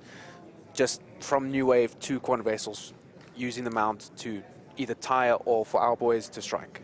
But I'd like to see what Andrew can do here. Maybe try create some movement with a kip, or once again, back door again. Interesting that he's gone back to it again. Like he had a good bite on it. Timler escaped quite comfortably and landed in a really good, nice half guard position where you don't really want to be, especially when there's strikes involved. No, for sure. You know what I mean? So it's interesting to see that he's gone straight to that that sort of backdoor mount escape again. Straight back, gas mask. Beautiful from Tim. Good attempt from Andrew, but he's gonna need to create some movement with the hips. Take a few strikes, sure, but one to the body there. Andrew's got to move here. He's either got to try and maybe give up his back or something, because Timler is going to stay here in this mount for the remaining 3 minutes and 50 seconds, I can tell you that much. Yeah, and it's going to become really, really tiring. Especially you've had trouble on the scale getting down to weight. You've come up to altitude. It's going to get tough. This is tough. It's going to get tough. Yeah. It's going to get tough. Timler looking on the little head and arm there. Nice shots to the body, being very clever. You know, the harder those body shots go, the more you're going to have to start to deal with it. The more you deal with it, the more your head opens up, and so the game keeps going. Exactly that, Al. Spot on. Okay, 3 minutes 20 just on to go here. Timler in a great position now to really start. Oh, beautiful. Tim, it's completely fine for him. He's straight back on to chest to chest, chest to little head. Central reset coming up. I'm not sure Timler would be all that happy with that. He was nice and comfortable in his corner there, but I think he can slowly work his way back. I think so, and I think for Tim, he's completely fine here. He's got chest to hip connection. He can work up to chest. I don't think he'll be actually too upset with that, because Andrew's got to do all the work here. Yeah. Andrew's got to try and re-guard and create some space between them. Tim locking up a near side underhook, double underhooks actually. Yeah. Staple that in. mount is coming back. Beautiful. Oh. Stepping over. Andrew trying his best to frame on the knee. To good effect. Butterfly in now. And I've got to say, Timna's head positioning has been tremendous. Oh, a nice one to the body there. His head position is so sharp. He's got it deep in the chin there. He's not giving Andrew Carruth any space to get off any strikes, and giving himself the best posture available to him to land as effectively as possible. I agree with And he's you. just in control here. Like, he's to the body, to the head. He's dictating where this goes. Yeah. I mean, Andrew Carruth is giving the best he's got, but unfortunately, Tim is in the driver's seat here.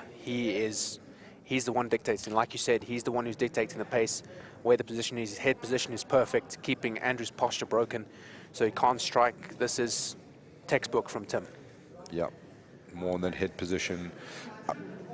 I'm pretty sure we're going to start to hear some calls of ascendancy from his corner. Let's ramp up the pace and let's try and get this done before overtime comes. Oh, yeah. The second you give a bit of posture from the bottom, you better expect a nice, juicy one. Andrew he's trying to keep Tim's posture broken. Yeah, it's a good idea, but can only hold on for so long. Yeah. Referee Bobby's also not going to tolerate that as well, because it kills the action. So I think especially after a hard shot, you're not going to make that mistake of giving too much. Definitely giving not. too much space again. So he's going to be once bitten, twice shy there, Andrew Carruth, and now really trying to just like keep that posture as tight as he can. But one-way traffic. One-way traffic for sure, one-way traffic. Like to see Tim's got nice C-cups in the armpits, maybe looking to stand up, taking a few strikes in the way as well. Like to see him try to open that guard here. Oh, it's been open for him, so now he's got to go. Tim straight back Great into the half awareness guard, there from straight Timna. into chest to chest again. Great Same awareness. blueprint.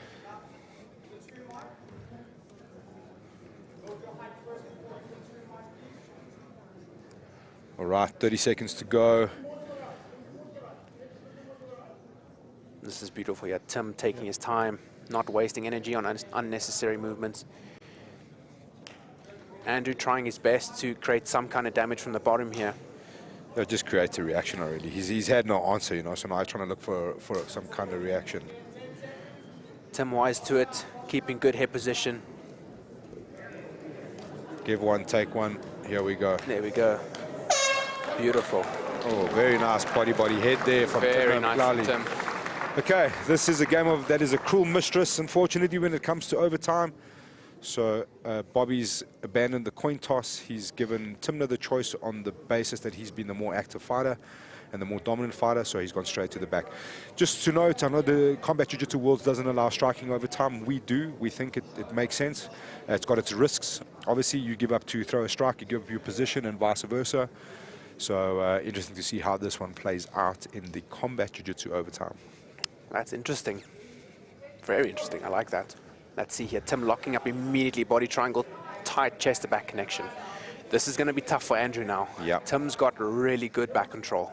I see him every day in the training room. Hunts the back all the time. Keeps that tight body triangle. So it's going to be hard work for Andrew here. But like you said, Tim throwing strikes in overtime, making sure he's in a good position first.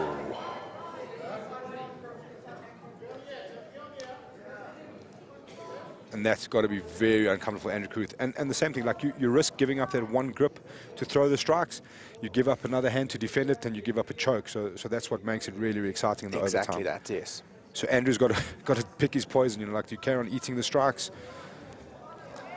Oh, and that's going to get ugly. That's going to get ugly. Tim punching in a seatbelt again, keeping him nice and locked up. Riding that right time up. Absolute domination here from Tim Mhlali so far. And now he's really settling in on that choke. He's got a nice palm-to-palm grip here, just taking his time. Yeah, he's used up a minute. Yep, I like that. Punching in behind the head. Yeah, there we go. Really, really, really deep. So, ladies and gentlemen, Andrew Carruth has to submit Tim Mhlali in a faster time. There was 52 seconds left on the clock, so 1 minute 8 seconds. He has to submit faster. Tim Mhlali, all is in his favor right now. Let's see here. Let's see what Andrew can pull out the bag. He's got to hit, he's got to extend him out, get that body triangle, and just try hold on for dear life, I think. To throw strikes now is not a good idea for Andrew. He's got to just hold him and keep him still.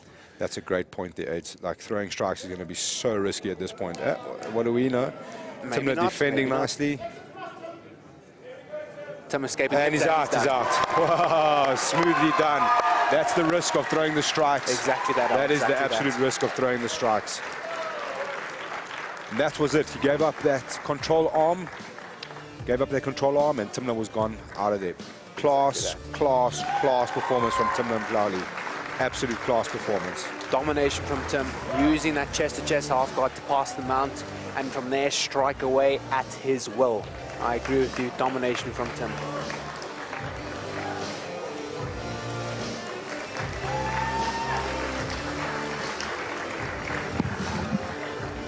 Tim.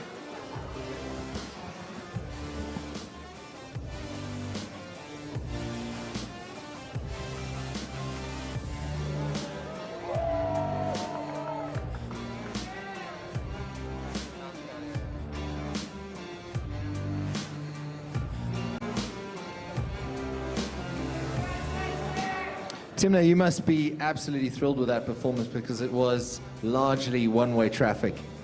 I'm thrilled, but could have done better. You guys always say that. Well, why do you say that? Is there sort of still aspects of your game that you're looking to improve on? Always. It's a constant progress. It never stops, so I'm never going to be happy with any of my performances until like it feels like the creme de la creme. You know? Was the strategy to go out and dictate sort of the pace from early doors? Always. Definitely. And tell me, the combat jiu-jitsu, how fun is it? It doesn't look fun when you're dishing out the slaps, I must be honest, but it looks like good fun that you guys have out there on the mat. I'll be honest, it's not the most funnest thing getting slapped by another man. It's just disrespectful. I'd rather you punch me than slap me. But, you know, it's also a different aspect of jiu-jitsu and martial arts, so I thought, why not just try it out? Yeah. You do it again? Give me a week and I'll tell you again. Timna, thank you so much for your time. Congratulations.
All right, ladies and gentlemen, we head out into the quintet now.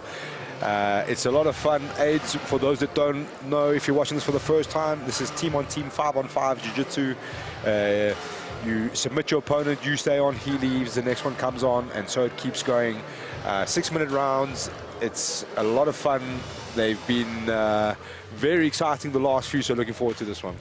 We had a women's quintet the last WTA, and that was insane. Nicole van Wyk, I'm pretty sure everyone watched that. She dominated. Yeah. And that's the thrill of the quintet. You can be on your last athlete of the team, and if they can pull it out, they can win it for you. And that's the beauty of it. 100%. We look forward to this one. Fasten your seatbelts, it's going to get wild. Ladies and gentlemen, that brings us to the always enthralling quintets. We have two star-studded teams here tonight looking to do their teams proud. First up, from the red corner, is Team King Tony, proudly captained by the mighty JP Kruger. Please put your hands together. Team King Tony.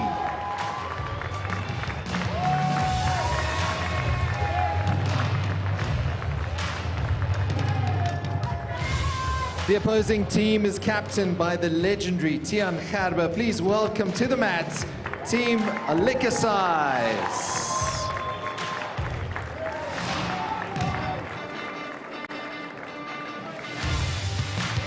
Your referee, Sturge Athanasiou.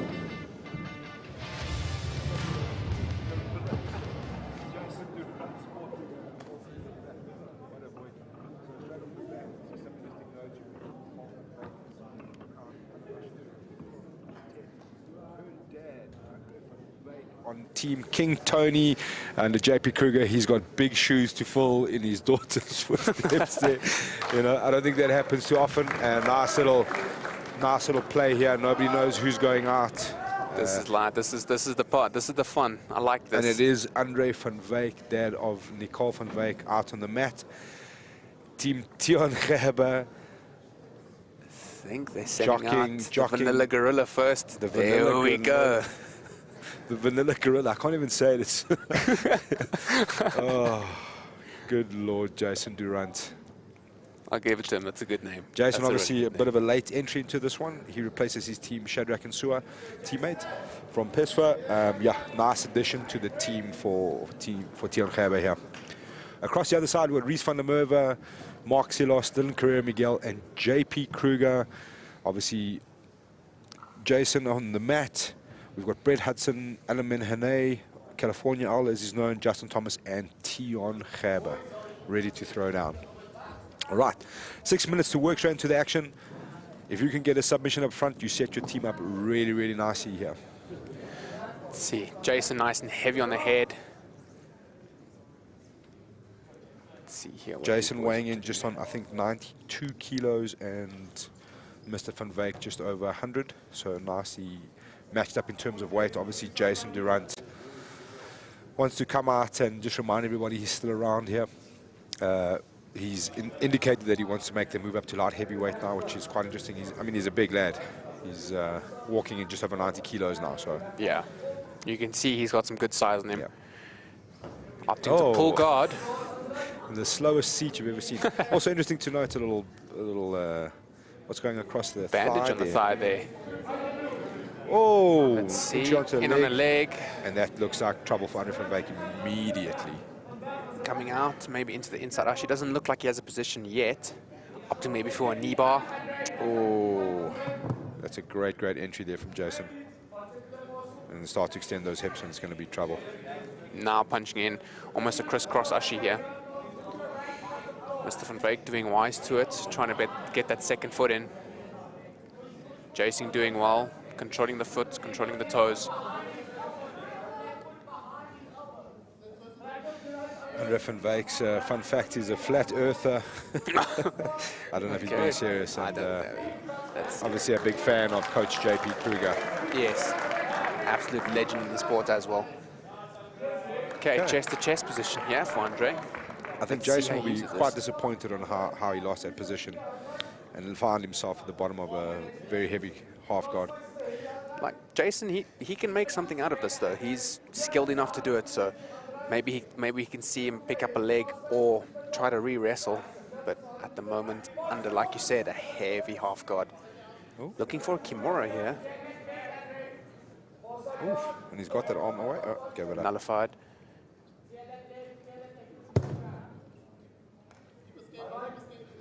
I'd like to see Mr. van Wyk bring Jason's hips toward us, so that just to avoid that inversion, especially here from side control. This is dangerous now for him. Jason could throw up a buggy choke if he wants to. Looking for it, maybe. Yeah, looking like it definitely looks like he's thinking about it. He has the length if he wants to. Okay, nice. Opting for a knee on belly, maybe to go to the mount. Jason bumping him off. Beautiful. In true Vanilla Gorilla fashion. Straight onto the back. No chest to back connection, so loses it but goes to the mount. Maybe now looking for a top head and arm choke. Yeah. Trying to isolate that right arm of Mr. van Wyk there. The Vanilla Gorilla. Goodness me, Jason Durant. Maybe looking for a smother now. Yeah, nice little short crossface. Gonna maybe punch in a triangle here, looking to control the wrist to step over. 2 minutes 40 to go. Ooh, yeah, looking for ugly little gas mask there. Looking for almost a Marigali fashion triangle step into there. Yeah. Andre trapping the foot though. nullifying that triangle. Jason now sitting in a nice, comfortable 3/4 mount, still trying to threaten the triangle. Ooh. Top better now, maybe looking for an Americana there.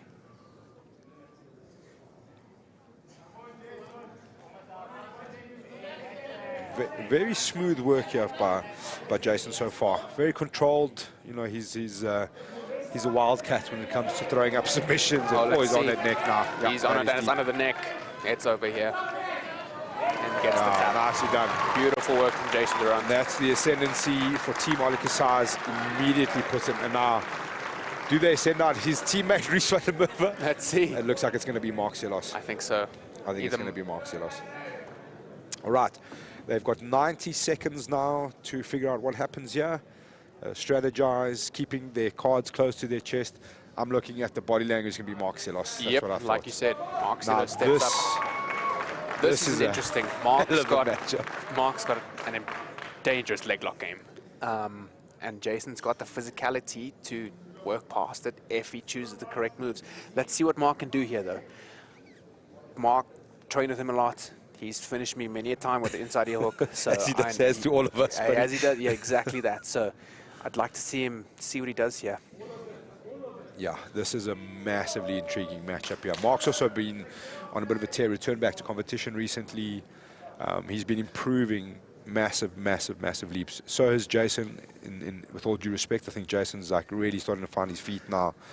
Obviously hitting that physical stride for sure, yes. And he's really coming along nicely. So I'm excited to see how this one plays out. Let's see here. Okay, Jason being wise, not rushing. He's got a nice task ahead of him, yeah. So making sure he's got his breath together. Wise, take all the time you need. Let's see here.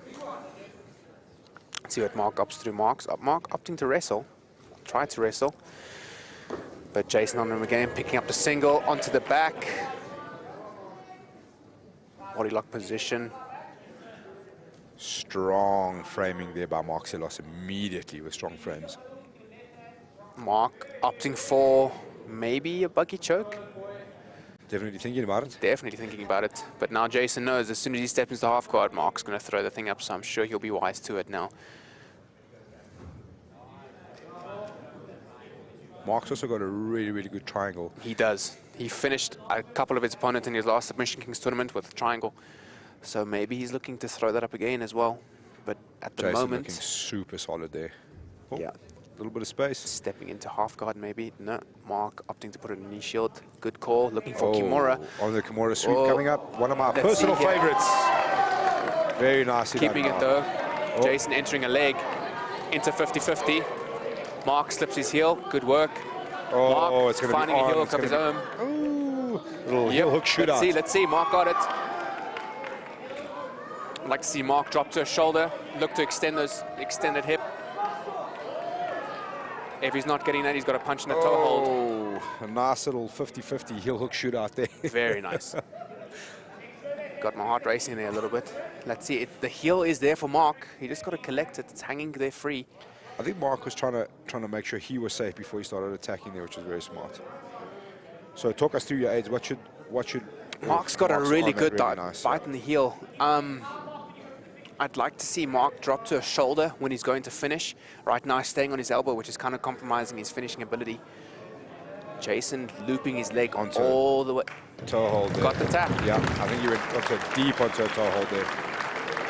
Good choice. The late entry, Jason Durant, really, yeah, that was hard on the toe hold there. Late entry, coming in clutch for his team so far. What do they do next? Teammate Reese van der Merwe, JP Kruger, Dylan Carrera, Miguel in the bank. It looks like it's going to be teammate versus teammate here. Reese van der Merwe and Jason Durant. Flipping him a bit of a bird. It's the young gun versus the more seasoned vet from PESFA. Young gun versus lightweight champ. Let's see it. Oh, this is going to be intriguing. This should be very interesting.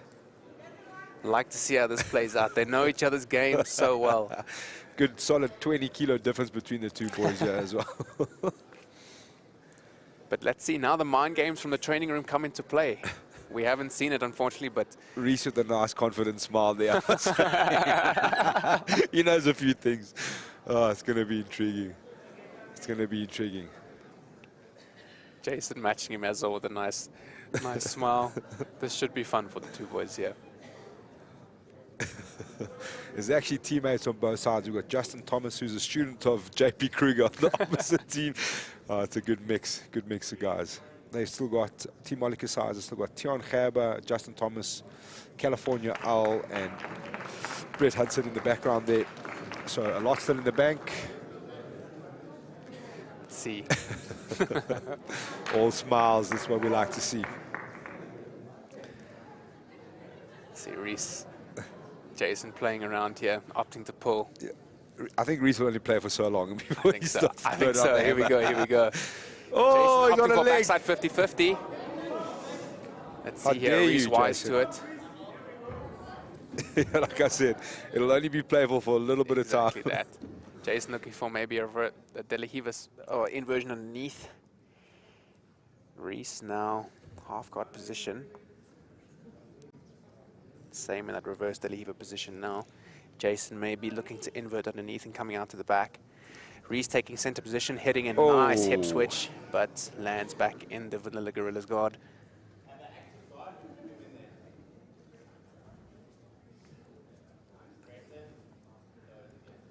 Jason may be looking for a top figure four.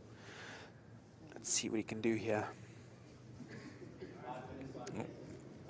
Reese quite easily out of that guard. Now starting to look to pass. Again, back into this reverse Delahiva position. Nice smile there from Jason.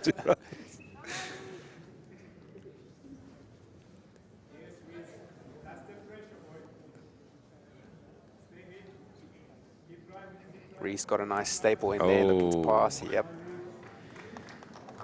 Nice strong side control here. Jason might look to invert to get underneath or to get out. Let's see what Reese I think opts to Reese do trying here. to set up a little armbar on that. I think so.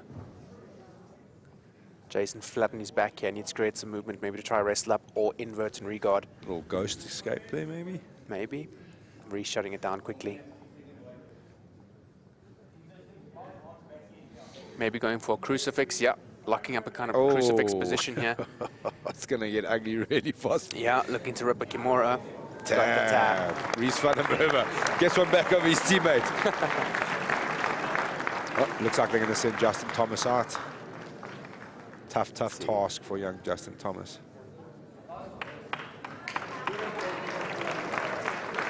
Good work from both boys. Good show of sportsmanship.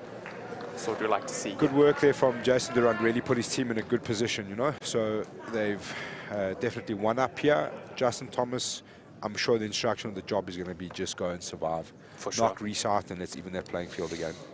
I mean, sure, you can knock Reese out, but you've still got the likes of JP Kruger and Dylan Carrera Miguel to get through. So still a heavy task ahead, but I'm sure they can do it. Jason and Reese exchanging very kind words here. Very loving hand gestures. Yep, that's what happens when you mess with the old guard, young Jason. They have to just re-inform you of how it works. Right, 90 seconds is up. Let's get to it. Let's see what Reese has here. Like you said, I agree. Justin's just in now to survive, knock Reese out, and see who comes next. Yeah. One thing about Reese is a submission fighter. That's what he does. So in this sort of 6-minute time frame, to keep safe, to not give up a submission is really, really difficult, man. It is. He's so aggressive on the submission. You've got to really have your wits about you. Let's see what Justin opts to do here. You can see a reasonably nervous look on Justin Thomas's face. He knows his job is to survive. It sounds easy, but it's going to be really, really difficult. Exactly. I mean, with all due respect, I'm pretty sure anyone would be nervous in there against Reese. I'd definitely be nervous. Let's see what Justin opts to do here. Opting to wrestle. And I think that's smart. Try and like stay on the feet, wind down the clock. You know, if you feel comfortable there, you know, I think it's not too bad. Reese hitting a nice inside trip. And then you've got 30 seconds and you're on your back already. So now it's problematic, you know. Now it is. But Justin, maybe if he can close that guard and keep him in there, try run the clock down a little bit more, buy himself some time. Looking for a sweep. Ooh, little jump on the guillotine there. Almost looking at it. Reese taking his time, though. Reese cool, calm, and collected. Aids, we've said, you know, Justin's got to survive here, but how much of that is going to be defending and staying safe, and like actually really attacking and giving Reese something to think about? Oh, look at that! Just like you say, yes. I mean, you can only defend for so long. If you're defensive, you're going to give your opponent opportunities to move, and like you said, if you give your opponent something to think about, it creates. Oh, here we go. Very nicely done. Very nice. And I like that approach from Justin. You know, he's trying to be smart. But he's not letting opportunities pass him by.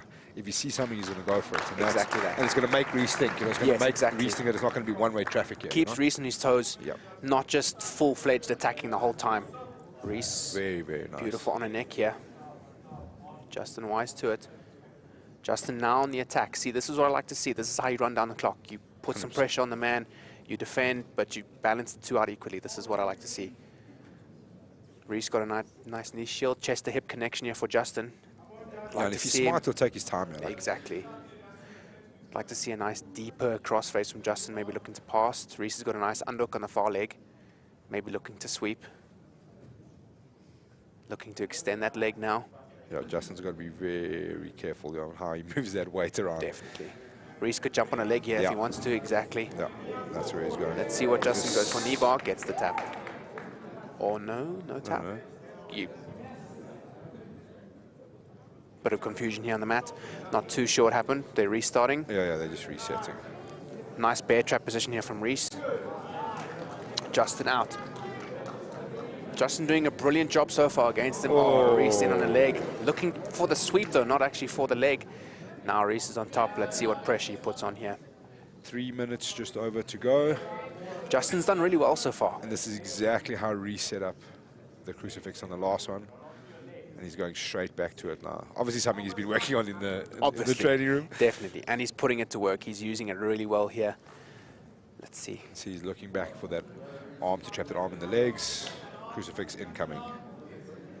I'm sure Justin is wise to it though. He's seen his teammates susceptible fall to it, so I'm sure he's wise to it. Oh, well done. The good old shrimp to get out of Good there. old shrimp, the basics. The basics always work. Nice. Justin maybe looking for a buggy choke there. Beautiful. Oh, Reese on your back now. Reese on Justin's back. I'd like to see Justin try to keep some inside position here. Nice keeping his smile neck from safe. Justin. Like he's in a sniff of danger there. Very nicely done. Good work from Justin to get his back to the mat. Reese on him again. Maybe looking to collect the top Kimura. Yep, straight to There that we go. position. Oh, Straight nicely back done. to the turtle on his Nicely back. done. Justin's got to keep himself safe. Back's on the mat. He's doing just that. But he needs to worry now for that crucifix position. Reese is also one of the guys. He's so good at beating you to the next position. He's so quick in the transitions. But this is putting all that clock pressure onto Reese now. Exactly Time that. slowly slipping away. You can see he's starting to get a little bit frustrated. The Justin making good urgency use. slowly starting to creep in. Yeah, Justin doing really well. Like again, good old shrimp. Back to this turtle position. Justin's got to keep inside position. Keep himself safe. Inversion, free the hips again. Oh, Yeah, nicely beautiful. Oh, maybe Justin coming up to the top here. This is perfect. This is brilliant position. Brilliant from Justin. Take a bow, Justin Thomas. That's insane. Putting Reese in his back now, putting Justin in the driver's seat. Just over 1 minute to go. My word. Al, if you were Justin here, would you be looking to submit or looking to run out the clock here? The gangster inside of me is looking for the submission, but you know, you got to think Reese. about your team in these situations. Exactly. Reese on an Urigatami here. Oh! Using it to sweep to come up to top position, maybe. Justin staying inverted, keeping himself safe. Oh, Reese on the Kimura. 40 seconds to survive. Justin Thomas has been super impressive in this matchup. He has been. But things are really getting deep here for him. Difficult position here. Reese opting to come to the top. Reese is going to punch in a Kimura here. Justin's got to keep himself safe. Reese has got to rip this thing or go for an armbar. Reese opting to take the back. Justin's got to keep himself safe here. 10 seconds to go. Justin's just got to stay on his back, stay in Reese's back. Don't let him get a triangle or any kind of arm lock. Justin keeping himself safe. Beautiful. Job done, Justin. Take a bow, sir. This is the beauty of the quintet. You send him out there to do the job, he gets it done. Looks like JP Kruger, and straight away Tiaan Gerber matches him. Or is it a little jockey? Let's see. Let's see. JP Kruger, a little big smile over at his fellow captain.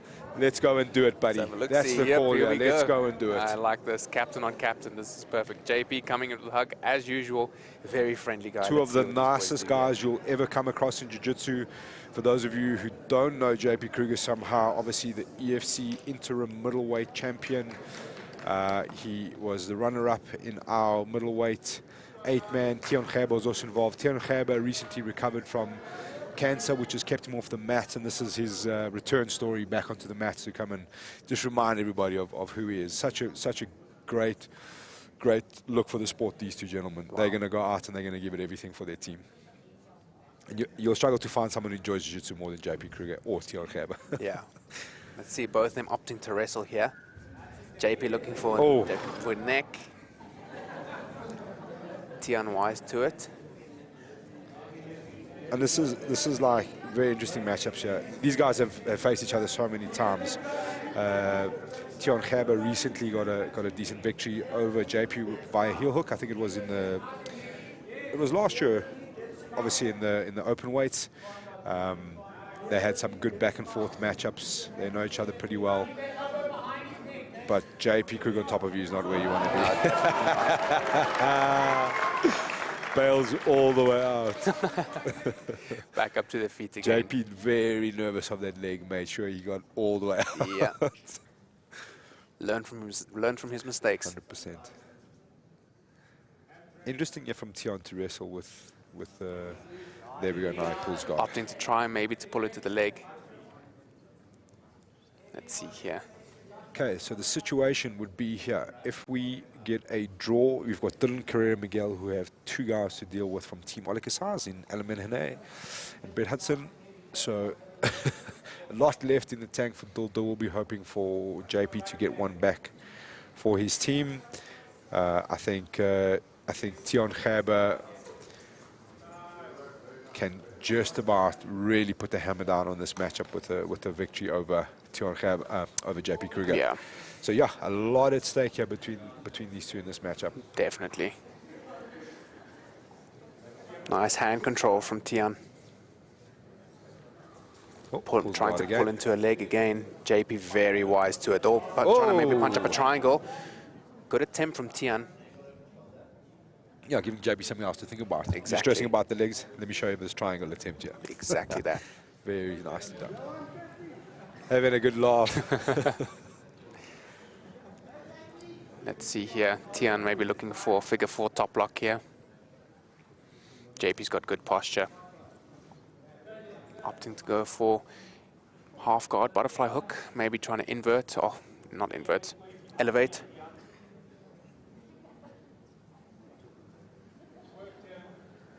JP being very tentative now. He knows the risk of the leg entry is there. He's just trying to nullify that. Keeping those hips back. That's the problem. You keep those hips back enough, gives the bottom player enough space to maybe wrestle up. 3 minutes to go here for the two captains in this quintet. A win of either of these makes things very, very interesting back. And a little dive on the leg attempt there from Tiaan. JP wise to it. Very wise to it. At what point age do you start to abandon that leg entry game and start to look at something new? I think now would be a good time. You can see obviously that JP's wise to it. I think maybe trying to look for a foot sweep or to create some kind of scramble to get to the back or to get to top position is probably Tiaan's best bet. But to do that against JP, someone like JP, is going to be difficult. Yeah. So Tiaan's got his work cut out for him. And for JP, I'd like to see him try past this knee shield, get to mount, use some of that top pressure, maybe look to the back or top head and arm choke. But for now, it's kind of a stalemate. JP's worried about the legs and Tiaan is keeping him at bay. Very, very interesting 2 minutes for these two here. Let's see.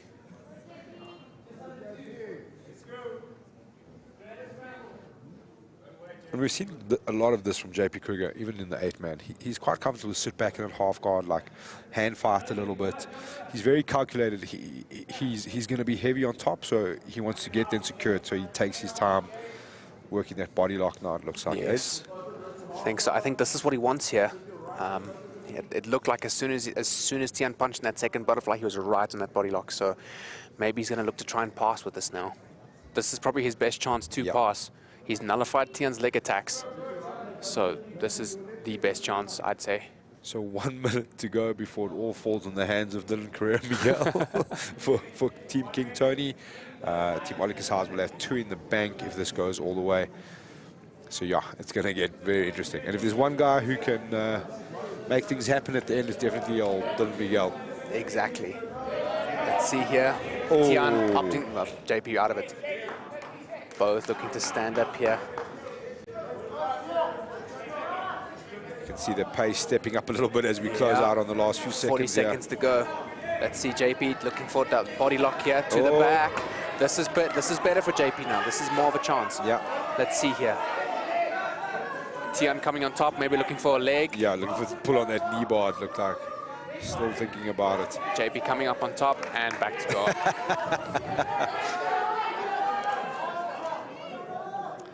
All right. Yes, this is beautiful from Tian, looking for a nice hip heist. Back to the feet again. Dylan Miguel glances over at what's left on the other side for him to deal with. Let's see, Tian on the neck last now. minute guillotine Let's attempt. See, 3, 2, Tian on the neck. Nah, just missed it. All right, ladies and gentlemen, the situation is this. Dylan Carrera Miguel is the last player left for Team King Tony. California Al and the Hangman await for Team Olikasaz to get them the win. The draw here means Team Olikasaz take it, or a submission from them. Dylan Carrera Miguel has to submit both of these guys. That's what the situation is. If you need a guy to submit 2 people, he's definitely the right guy. Exactly that. My first quintet was with Dylan, and in that quintet, he submitted 2 guys and brought us the win. So if there's one man to do it, it's that man on the mat right now. Let's see what he opts to do here. Opting to wrestle, maybe just for a little bit. Nice head control, pulling into a leg. Beautiful, beautiful chop. Straight in to an on outside the leg. hook. Straight in on the leg. Controlling the foot onto a toe hold. This is beautiful strategy from Dylan. He wants to be fast and efficient and have a lot of gas in the tank to deal with what's left. Brilliant decision. Let's see, maybe looking to a backstep back take here. Having a little bite on a leg of his own. Toe hold here for coming. Dylan. Toe hold coming. Alan rolling. Terrible defense. Don't do that, please. Great comeback here by Alan. He's really putting it on. He's not just defending, he's really attacking at the same time.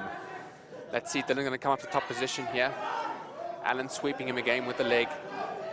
Dylan got an punching in that butterfly. Okay, let's see, Alan going to fall back onto the leg. Very nicely done. This is a classic leg lock shootout here. Oh, that ankle. Dylan was just a little bit high on the foot there. I think that was the major problem. Now he's going to go backside. Now Alan on a leg on his own. Let's see here. I'd like to see maybe to punch through the 50-50. Oh, he's locked it up. Oh, it's going to get nasty here. Alan doing his best. Dylan's got a bite in the heel now. For those of you who might recognize Alan, formerly Boring Al, is now California Al. You'll have to ask him about that. Really trying to survive here now. Oh, good slip. Oh, and it's going to get juicy here. But Alan also attacking at the same time. Nice little heel hook. Shootout here, 50-50 shootout. Let's see. 4 minutes left on the clock. Let's see what they opt to do here. Dylan's still looking for that inside heel hook. It is the more efficient answer, that's for sure. But let's see what he can do here. Giving Alan inside Ashi though. Maybe looking to backstep. Dill's got to escape. Dylan looking for that backstep, maybe to the back take. Opting to backstep and take top position. like to see a change of strategy here from Dylan Miguel. I think so. I think thinking about the back maybe. Beautiful. Side control. I'd like to see Dylan pass straight to mount here. I don't like side control for Dylan. Alan can explode and wrestle up. I think Dylan's going to start to work on that guillotine now. I think so. He's taking a nice, almost 45-degree cradle. And He's I've got a been hand in on the this chin. He's got a nice chin strap. I've been in this position with Dylan. It's really come now. He's going to work on that arm. Back onto North-south choke. North-south. Let's see if he can finish it. This will be very impressive if he can finish it. Tight. Turning that angle quite nicely. Hey, Dylan getting the north-south choke finish. Woo! We've seen it before. Let's see if we can see it again. Dylan Miguel pulls one back, evens the playing field for Team King Tony. Everything to play for at the death here. Whoa, things have really heated up here now.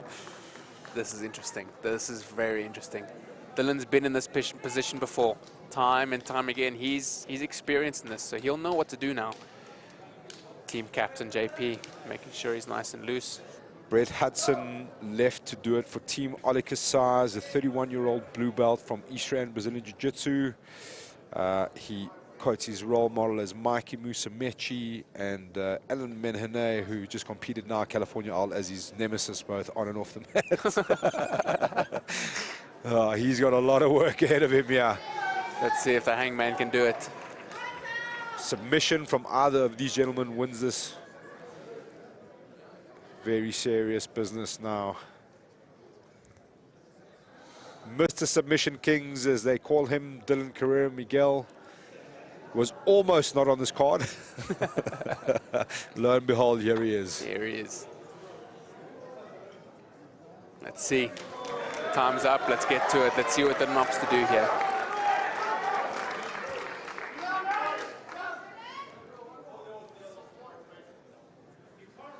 Opting to wrestle, Brett opting to wrestle. 6 minutes to be a hero for your team here.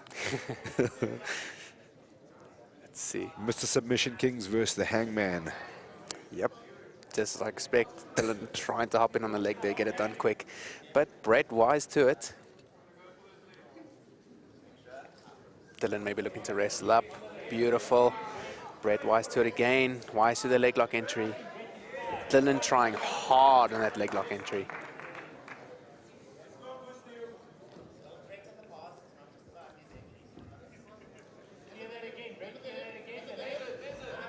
Brett passing now. Yeah, nicely done. Dylan trying his best to re-guard, but Brett securing that position. Let's see what he opts to do Dylan looking here. to get in on back on the leg there. In a reverse Delahiba position, maybe looking to invert through, come out the back door, or maybe go into a backside 50-50 position. Let's see what Dylan opts to do here. He's got space to invert here. There we go. Some nice forward pressure from Brett will nullify that. That's what I wanted to ask you. What is the best approach, Aids, for a guy who's been quite heavy on the leg entries? What's the best approach to kind of nullify that? Pressure, distance, what do we need to do? Just as Brett's doing now, keeping away from the legs, and maybe trying to drop down either to half guard position to take chest to chest or take a body lock. But Dylan inverting beautifully onto a leg here. Doesn't have Ashi though, doesn't have a bite on the knee. Brett wrestling up Dylan onto a guillotine, his favorite. This should be, Dylan's got hours and hours of finishing this choke. I think Brett's got to pull something out of the bag here. Let's see what he opts to do.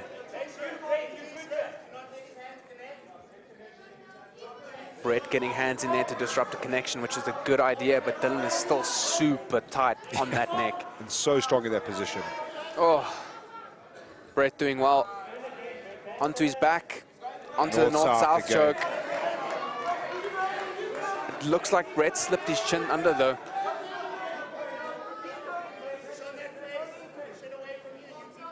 Brett, cool, calm and collected, just as you need to be in this position. Oh, wow. Mr. Submission Kings. 2 north-south from Mr. Submission Kings to pull it back for Team King Tony. That is... What a performance, Dylan Miguel. Wow. Twice now, he's won a quintet for his team. That is incredible. Ooh. and two north-south chokes in a row, which is massively impressive. Massively impressive. Well done, dude. Oh man, I do love a quintet. I do love a quintet. All out action from Jason Durant in the front. Dylan Correa Miguel bringing it back for his team. Amazing.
Ladies and gentlemen, don't go anywhere. We'll have a short interval and then the action will resume as we get into the much anticipated part of Submission Kings. Winner takes all 6. We'll see you in 10 minutes time.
All right, ladies and gentlemen, welcome back. We've got middleweight action between two OGs, Jamie Gemmell, Alan Cliff. Massive matchup here, Eden Griffith. I'm super excited for this one. All-out pace is what I can tell you can expect from this one. I completely agree. Jamie Gemmell, a WTA vet. He has been here since the start, and Alan Cliff just the same. Both super experienced, both super dangerous. I'd like to see how this plays out. Welcome back, ladies and gentlemen. We return straight back into the action. First up after the break is a middleweight matchup between two legends of the sport who have given immense amounts of time back to jiu-jitsu in South Africa and long-time stewards of the sport. From the red corner, he looks to build momentum towards the title, representing the Joburg Grappling Club. Please welcome the Sheriff, Jamie Gemmell.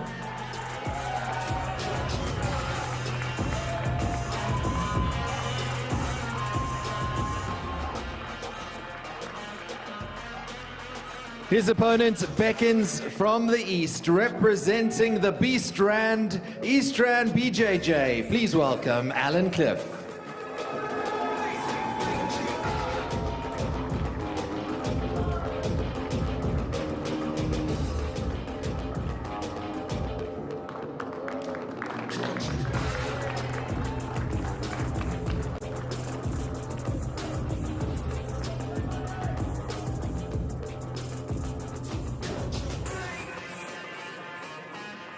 Your referee, Bobby Karajanidis. All right, ladies and gentlemen, this has been billed as Avenge My Sensei for Alan Cliff. You remember Jamie Gemmell submitted Ching not so long ago via heel hook. Alan Cliff said, give me the fight to avenge my sensei. And this is how we arrived here. Massive matchup between these two guys. If you've never seen Alan Cliff before, you want to get comfortable because it's going to be pace, pace, and more pace. Definitely. Alan looking to pull into a leg. He's renowned for his leg lock game, so I'd like to see how Jamie deals with that. Jamie on a neck. Alan inverting through, maybe looking for a cross ashi here, but Jamie wise to it. Smooth entry from Alan Cliff there. Let's see. Jamie kind of has a chest-to-chest connection here, but low down on the hip. Alan looking to sweep, but Jamie counters nicely. Oh, beautiful sweep from Alan here. Let's see if he can use it. Maybe looking for a leg. On a leg. Jamie pulling away. Patient approach from Alan Cliff. We've been talking about his frantic pace. Taking it nice and slow here. We're being treated to composed Alan Cliff. Very technical now. Beautiful. Very nice sweep. Pass nice immediate. Pass. Really, really good work. Let's see if he can use it. Maybe looking for a garrote choke here. Oh, the famous garrote. Looking to punch maybe a triangle. He's got Jamie pulls out, exposing a leg though. And great fluidity here from Alan Cliff from submission to submission. It's really, really, really nice to watch. Jamie doing all the right things right now. Definitely. Waiting for his moment. Kind of weather the storm. Beautiful. I like that throat post. Little throat post. I'm enjoying that. Jamie looking maybe for a back step into inside ashi, but Alan wise to it. Jamie collecting the other leg. Beautiful fluidity from leg to leg. Ooh, Alan on a toe hold. On a toe hold there. Deep on a toe. Oh, that is it. Oh. There he goes. Thankfully, they got the submission there. Oh, Bobby Karajanidis a little bit slow on the. a little bit slow there. Yeah, let's go, baby. Nice, Jamie. Good sportsmanship.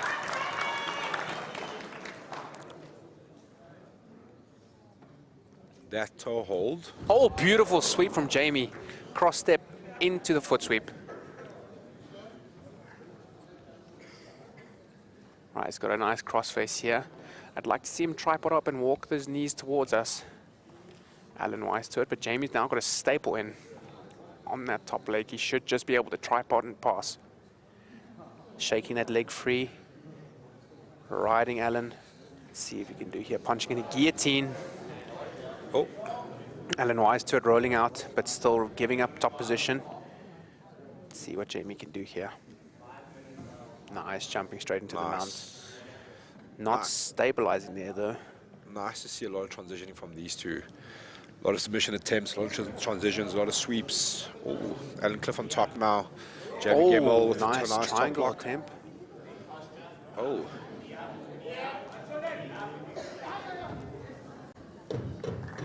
Oh, toe hold tap. Toe hold tap. Verbal submission, I think, from Jamie Gemmell. We've seen a few toe holds here today. We have, yes. Oh man, the toe hold is so nasty. It comes on so quickly. So quick. Excellent work from Alan. Banged it on so quick, I barely even saw it. I missed it completely. I did hear the moans. I thought it was from the crowd, but it was actually Jamie Gemmell. Wow.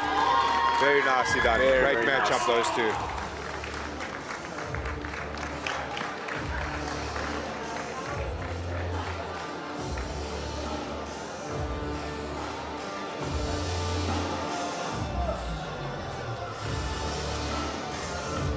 Very nicely done.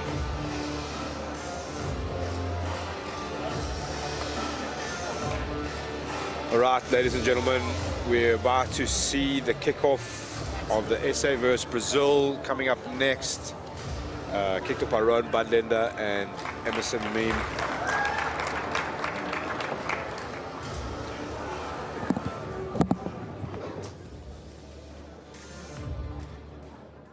The CMH Group, not just your local dealership, but the motoring team dedicated to your vehicle needs. Whether you are looking to buy a new or used car online or in one of our many dealerships, our trained staff will be there to guide you. With our state-of-the-art service centers, products and parts, we guarantee peace of mind. The CMH Group isn't just the first choice, we are the only choice.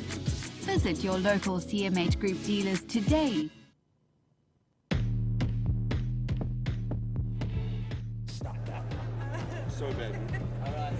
And is your leader in sourcing, branding, and media solutions. From branding of events, corporate gifting, content solutions, to professional event management. The Blue Line is your only turnkey solution provider. For more information, visit theblueline.co.za.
Yeah, I don't know too much about him. Before this agreed to this fight, I didn't know anything about him.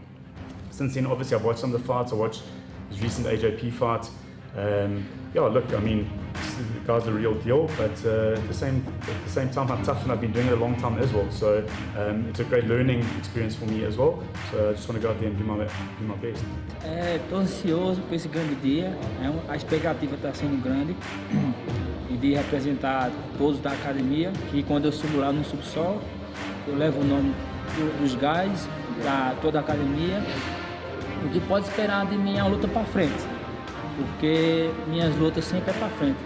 Eu venho de uma cidade que a gente confecciona calça jeans, roupa jeans. Aí tem as costureiras. Aí a gente diz lá, tem que finalizar, porque quem faz ponta é costureira. Aí o que pode esperar de mim é uma luta para frente, sempre buscando a finalização. Onde eu sempre lutei nos campeonatos buscando a finalização.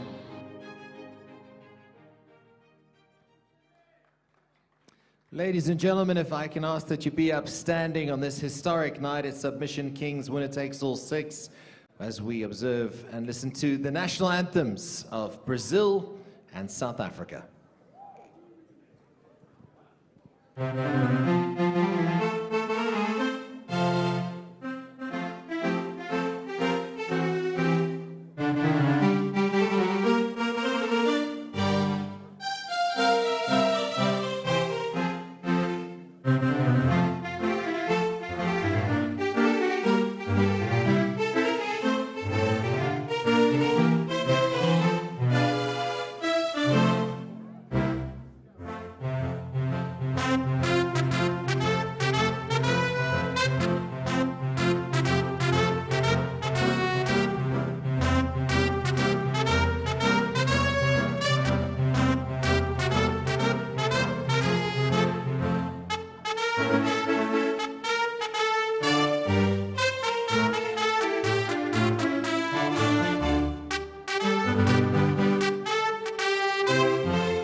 Oh, right, ladies and gentlemen, feeling a little bit fired up here now for the first of the South Africa versus Brazil matchups here. We will have Emerson Meme versus Rowan Budlender from Durban.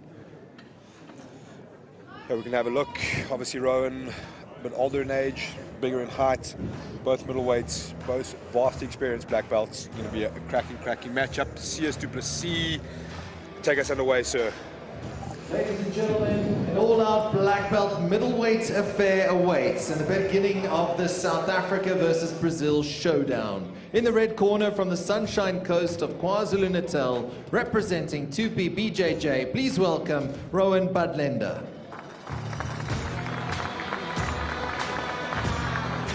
His opponent is from Brazil, representing 1610 BJJ and the ZR Association, a second-degree black belt making his highly anticipated debut. Please welcome Emerson Augusto de Lima.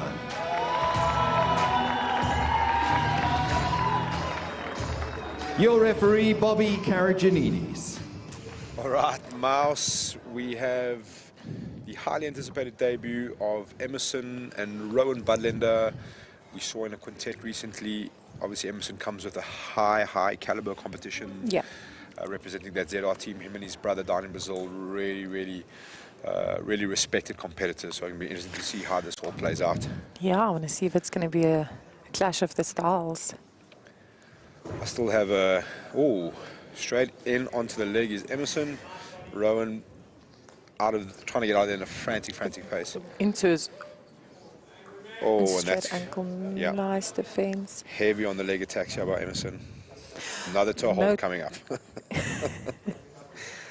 Inversion for Emerson. He's got to watch on the back exposure. Oh. And we might be off the mat again. Good defense. Yeah, well done. So now Rowan Budlender knows what he's in for now. He's going to have to start to protect those legs immediately. I didn't expect a leg game from him, to be honest. Still wearing a cut lip, compliments of Rowan Budlender from my trip down to Durban. Yeah, he likes to go to pace. He likes to go super hard. Yeah, as my lip knows. But yeah, really high skill, high level guys here. Straight onto that leg entry again. Oh, and he's heavy on that leg. I think he's always got his knee. Yeah, heel exposure coming up, big. He's got a good bite on there. Yeah. Oh, really well done. Good heel exposure on that bite immediately. Big thing is to make sure you get your knee out as soon as possible. Very good entry. Yeah. And watch out to the middleweight division, I guess. That's what he wanted to do. That's what he's done. Well done, Emerson. So this was 83. Very well done. Quick work.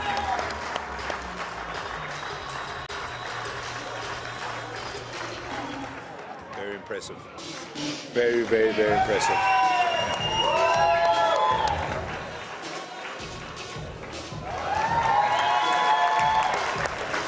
That was really quick.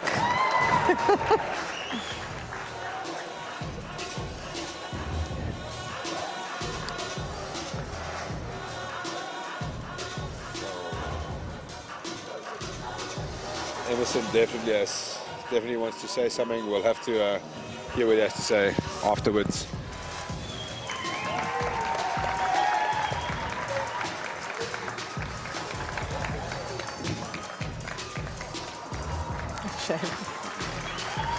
That is the father of Justin Ferreira from 1610 Brazilian Jiu-Jitsu.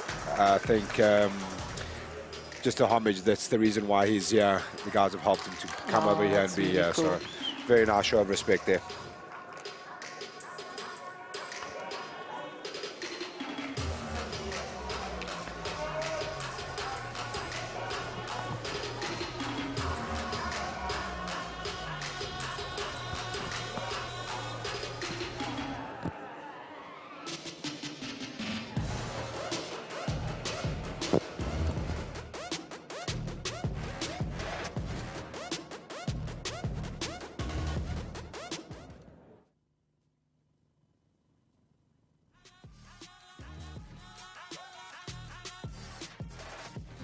I decided to come back and compete locally, I wanted to compete against the best guys that were willing to compete against me. So when we started having the discussion, I was like, well, Vlad's the #1 guy in the country at 70 kgs, right? The weight I compete at in the gi. So the primary objective was to compete against the #1 guy and use that as sort of like a measuring stick to see like where am I against this guy that's had success internationally. He's a second-degree black belt, medaled at World Pro Masters, and the primary objective was if I can beat Vlad, which I honestly truly believe I can, this will give me a great indication of where I am in terms of the other people that I would need to compete against internationally on the jiu-jitsu scene, especially in the gi. Gi is the primary objective right now, and once I can achieve something in the gi, then I'll move back onto no gi. So that was the primary driving force. I remember as first as I saw him was here in Durban in one competition here, and he did very well. And I don't remember to watch his fights, but I always had a good impression, especially with the guys on his academy. Like they're very competitive, the highest level here, one of the best academies in South Africa, and we always see the guys doing very well. And he's one of the guys who's on the front line. I always have this impression that I will fight with the best guys in South Africa, and this is what I expected from him.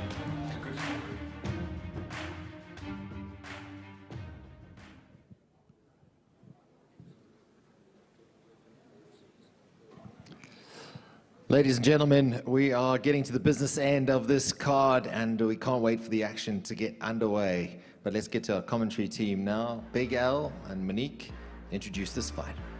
All right, ladies and gentlemen, the gi title fight at lightweight, Warren King versus Vladimir Alves. Obviously, two leaders for their team, two black belts, everything on the line here, title to go home. Monique van Staden, let's get straight into it, since we can't wait. We're too excited. All right, ladies and gentlemen, it's the moment you've all been waiting for. The next two matchups will produce two new lightweight champions. First up, a gi matchup at lightweight between two stellar black belts. In the red corner, a South African with a long history of combat sports. He carries his team with pride and leads from the front. Representing Quan Vessel's Academy, please welcome Warren King.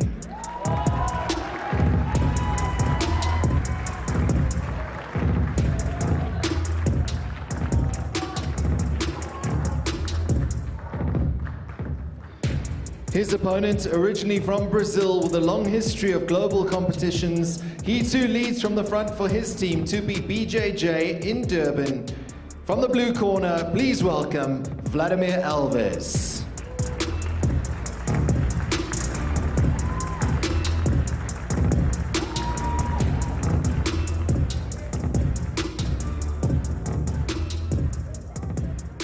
Your referee, Bobby Karagianidis. I'm excited for this one, Al. Oh, super excited, Mars. You know, I've long dreamt about high-level black belt gi jiu-jitsu on these mats, and we're finally going to get to see it. I think at this weight division, this is absolutely as big as it gets. Yeah. Two guys with a lot of respect for each other. Two guys who represent their teams, lead from the front, want to go out there and just show their worth, really. Super excited. Just the technicality that gi jiu-jitsu brings is what gets me excited. A lot more to think about, a lot of base you need to bring in. And then obviously adding in some leg game into the gi jiu-jitsu is even more tricky. And so they've got 15 minutes to work here on this one for the title fight in the gi, so a lot of time to work. Warren pulling straight into the guard here. a lot of people don't realize how aggressive the gi can be, and it's especially with pulling guard. So you have to move a little bit more slower, be a little bit more aware of things. There's not a lot of scrambling happening. Grips, grips, and grips. Grips. So you can see, Warren's trying to move into the legs, trying to get into full guard position. Probably going to try and retain guard to work from there. He's got lots of time. Oh, entering onto the that leg, immediately. probably going to get into that heel hook position. He's got good control of the knee line. No heel hooks allowed in the gi. I mean, sorry, toe hold. Always got to watch out for exposing the back there, Warren, but heavy on that leg. Yeah. What's nice about the gi is you can slow it down quite a bit. And this is as high level as it gets. We're gonna have some very technical stuff we're gonna have to get through here. Yeah, so both of them look like they want to enter, you know, some form of berambola or control of the leg entry. So both of those things can happen in those positions. It's really about you know, breaking those grips first before you move. If you don't break the grips, the chances of getting swept, you know, the sweep's always there. So, you know, Vlad on his side, you can see he's going to try and enter some form of bowler position, which obviously would lead through to the back. And Warren seems to be working for some leg entries.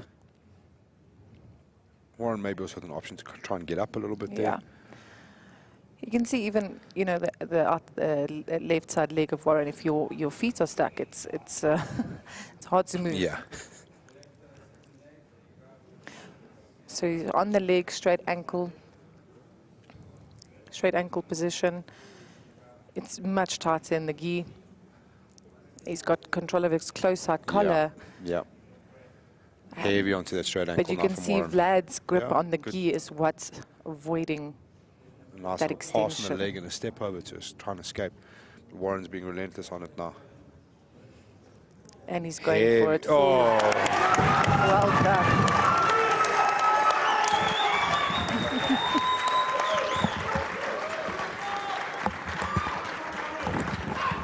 That was really well done by Warren. Straight ankle to win the belt. Very well done.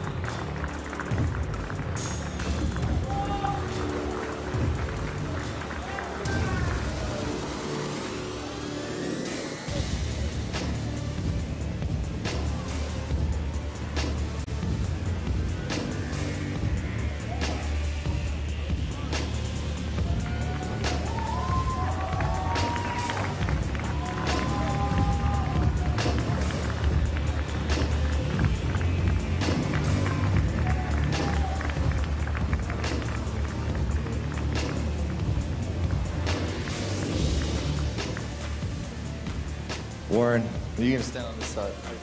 Perfect. Ladies and gentlemen, I'm with your new champion. Let's hear it for Warren King.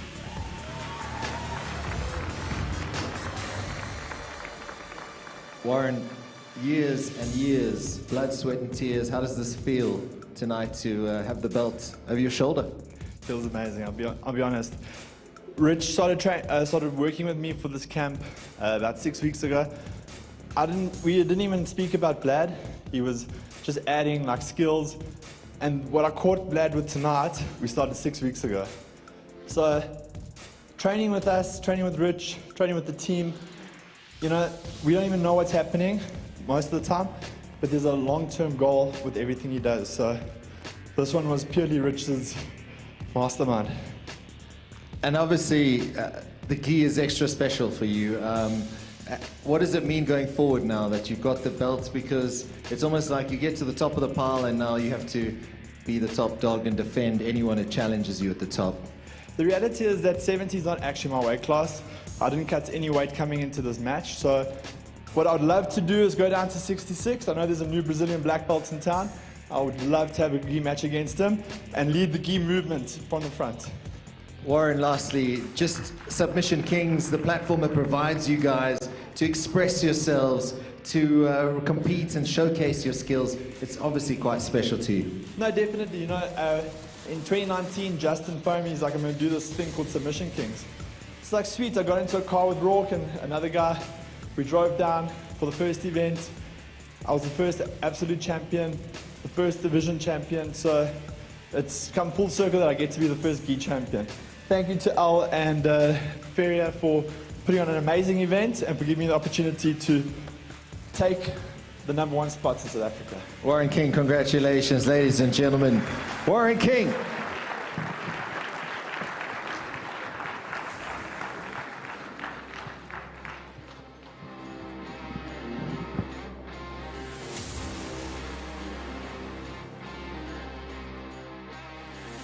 CMH Group, not just your local dealership, but the motoring team dedicated to your vehicle needs. Whether you are looking to buy a new or used car online or in one of our many dealerships, our trained staff will be there to guide you. With our state-of-the-art service centers, products and parts, we guarantee peace of mind. The CMH Group isn't just the first choice, we are the only choice.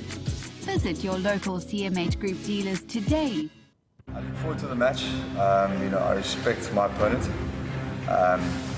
There's nothing personal about it at all. I don't feel anything. I never really have. It's literally my technique against his technique.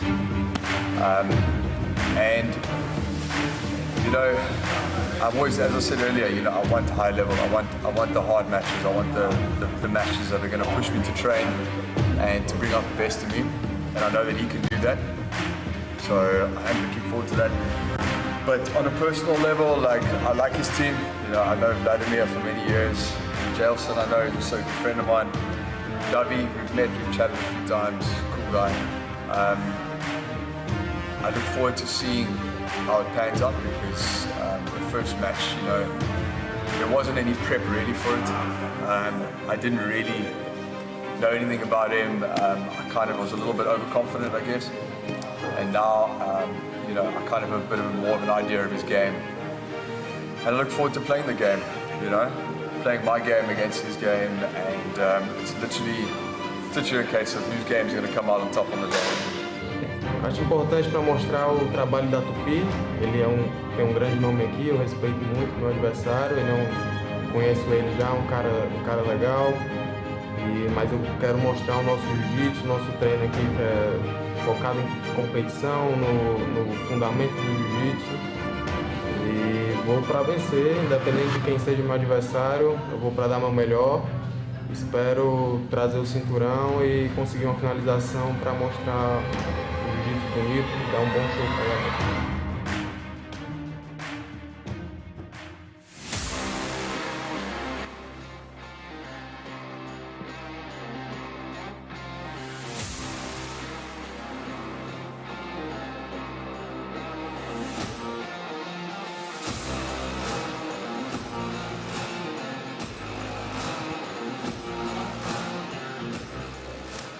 Ladies and gentlemen, welcome back.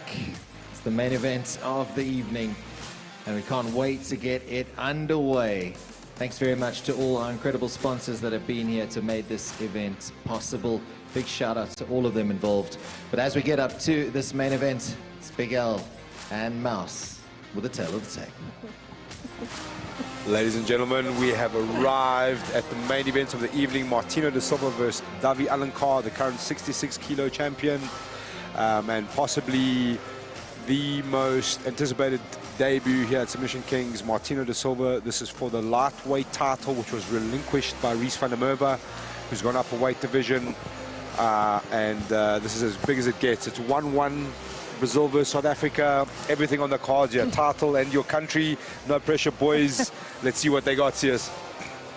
The main event is up next and closing out this emphatic card that has been all-out action. The final chapter of South Africa versus Brazil for now. In the red corner awaits a name and face synonymous with South African Jiu-Jitsu, a legend, a pioneer, and an all-out competitor. He represents Team Henzo Gracie Cape Town. Please welcome the legend, Martino da Silva.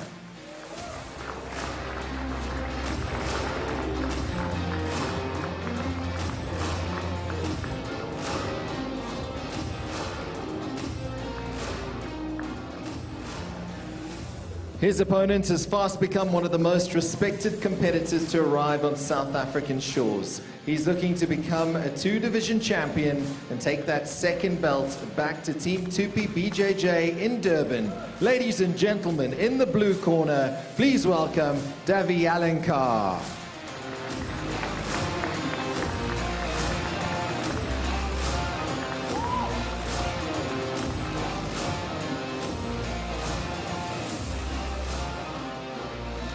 Your referee, Bobby Karajanides. All right, Mouse. One title down, one to go. One gi done, no gi on the way. High stakes here. You know, the Cape Town boys have sent two of their best to corner. Plus Christian Camp. Yeah, a lot of pressure. You know, Davi's obviously they're sending out, Tupi sending out the queen on the chessboard here, you know. Yeah, very active. He's been competing quite a bit. Yeah. And finally we get to see Martino compete. A little bit of history between these two guys also at the AJP recently in Cape Town. Davi walked away the victor that one, so automatically we had to get a rematch to see what that looks like on this stage on a slightly different rule set. Tupi have had a bit of a long night. They'll have a lot resting on Davi here to pull one back for them. 1-1 South Africa versus Brazil. Martino, great little look at the leg there. Trying to get that Leravilo hook. There we go, onto the straight ankle. We might see another straight ankle finisher. Big grimaces there from Martino. Desperate to get out of there. Desperate to get out of there. Very good defense. Very good defense. And this is black belt, high-level competitive black belt jiu-jitsu you're seeing, ladies and gentlemen. A lot of hard shown by Martino to get out there. You could see on his face he was very uncomfortable. And the speed. Sorry, Monique, take it away. No problem. Still in a leg lock position there, but out and reset. The veteran referee, Bobby Karajanides. Perfect timing as always. So they'll reset them in the same position. Yeah, almost like just like a 50-50. Yeah.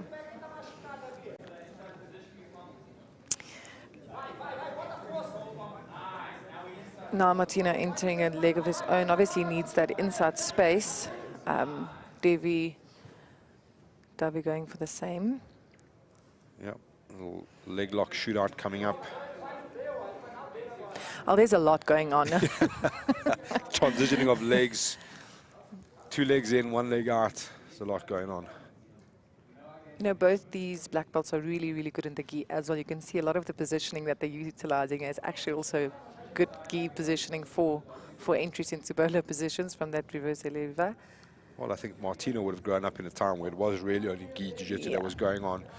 Davi, obviously, from Brazil, you know, it's a little bit more traditional, a lot of time spent in the gi, so.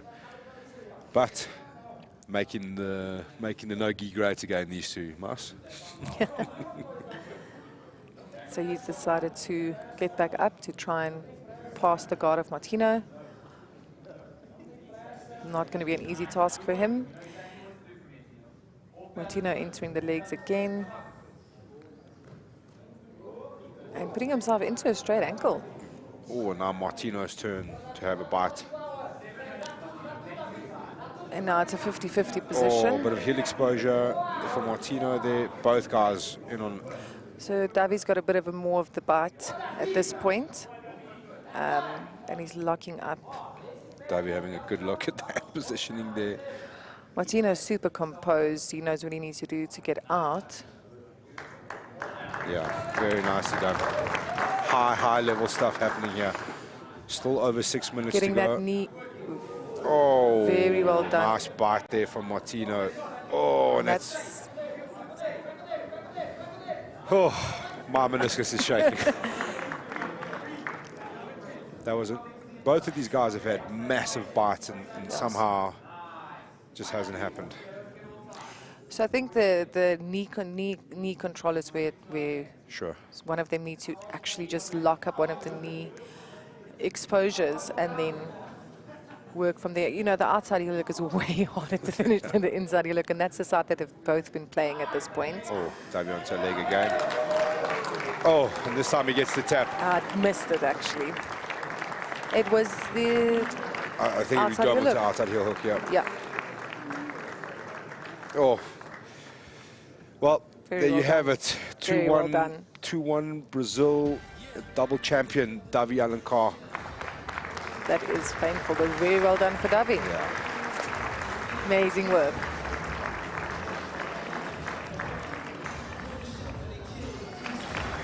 What next for Davi Alencar, we have to wonder. I think Warren might have been calling out. I think he was talking about Was he not? a Is it 66? 66 kilo black belt at Gracie Barra Santon. Oh, okay. Is what he was talking In the about. gi. In the gi.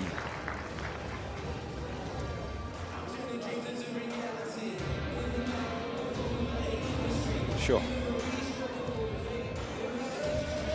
What a night. What a night is correct. Monique, part of the night, anything that stuck out for you? I really think this was really good technical back and forth. Yeah, probably this one. And then obviously the gi match was amazing. Oh, I really gi think bias Luzon's there, gi bias finish there, was... yeah. Luzon was definitely up there. Luzon's finish was great. Okay, let's throw it up to Sears to see what Davi has to say. Davi Alencar, congratulations, a double champ. That must feel amazing. Thank you so much. Thank you, my team, my coach, Vladimir, my team to Jiu-Jitsu in Durban. I'm very happy. Thank you for the opportunity.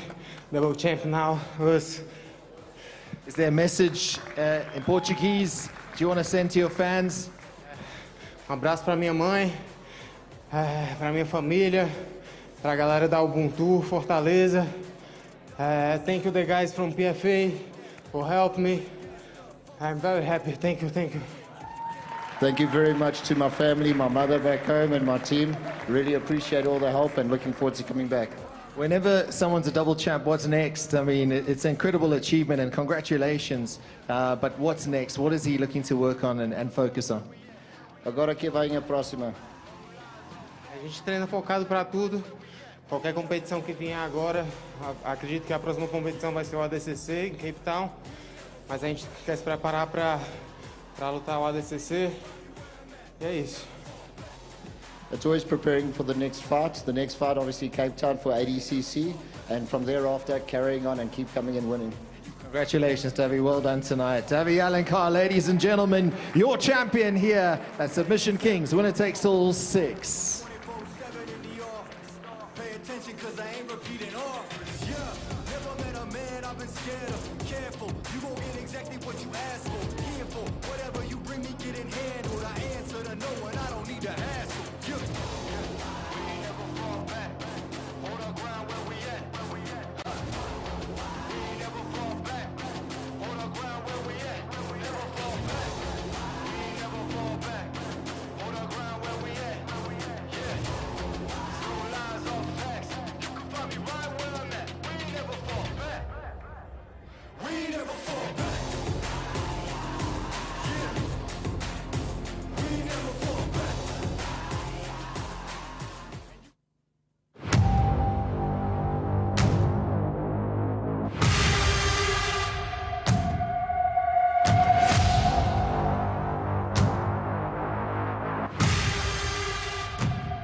Welcome back, ladies and gentlemen. We have 2 new champions. We have a double champion. It's been an incredible night here. I think you said it, leg lock shootout was the theme tonight, Big L. Yeah, it's obviously, as jiu-jitsu's progressed, that's become the in thing to do, leg locks, you know. So, and like I was saying, you got to give and you got to get. That's how it goes, especially in those 50-50 positions. We saw a lot of that tonight. You attack one, you expose your own heel, and that's what happens. It was very technical. I think like just that little bit of technical nuance and that little bit of speed is what won guys a fight ultimately. Monique, in terms of seeing Warren King, the first gi champion, I mean, I know you're a huge gi fan, but that was quite a treat to watch that. It was amazing. It was great to see it pay off. I've been through Warren throughout this camp, so it was really great. I am planning on getting my own gi submission queens belt, just putting it out there. So yeah, it was amazing to see. I think the girls did really well, really good finish from Nazan, and ultimately the card delivered, so it was a great night. I think that's exactly it, El. The card delivered. I mean, we had some incredible action. The quintet was, I mean, Dylan Miguel Carrera was outstanding. What impressed you? There you go. The fans are here. What's he, Mr. Submission Kings is what he's been billed. Your thoughts on that quintet performance? Yeah, you know, the quintet has always got a lot of big shoes to fill. So the guys come here and they give it their all. It is exactly how it's been going. We saw two big submissions at the front from the Vanilla Gorilla up front there, and then pulled back by Dylan Miguel to save his team. I love the ebbs and flows, the excitement. Yeah, the quintet under pressure to deliver, and it delivered again. Monique, the combat jiu-jitsu also is always a crowd pleaser here. What did you make of that performance? Timna was dominant. It was one-way traffic. Yeah, I think it was amazing. What Tim did really well is he didn't forget about his jiu-jitsu in the combat. You know, the guys get carried away with the slapping, loves the sound, but I think he did well with combining the two and getting the win, so it definitely delivered as well. El, just looking at the overall event, you must be thrilled with how it's all come together, because the standard of jiu-jitsu just keeps getting better. And tonight we saw 8 black belts in action. It was tremendous. Yes, it's amazing to see, to have 16 debutants on the card featured, so 16 new people that we never saw before on the card, 8 black belts, some we've seen, most of them we haven't seen, a lot of brown belts, and then kind of a lot of stuff happening between the ladies, the blue belts coming up, purple belts in action. So I think it speaks a lot to what we have available here in terms of jiu-jitsu and competitive jiu-jitsu.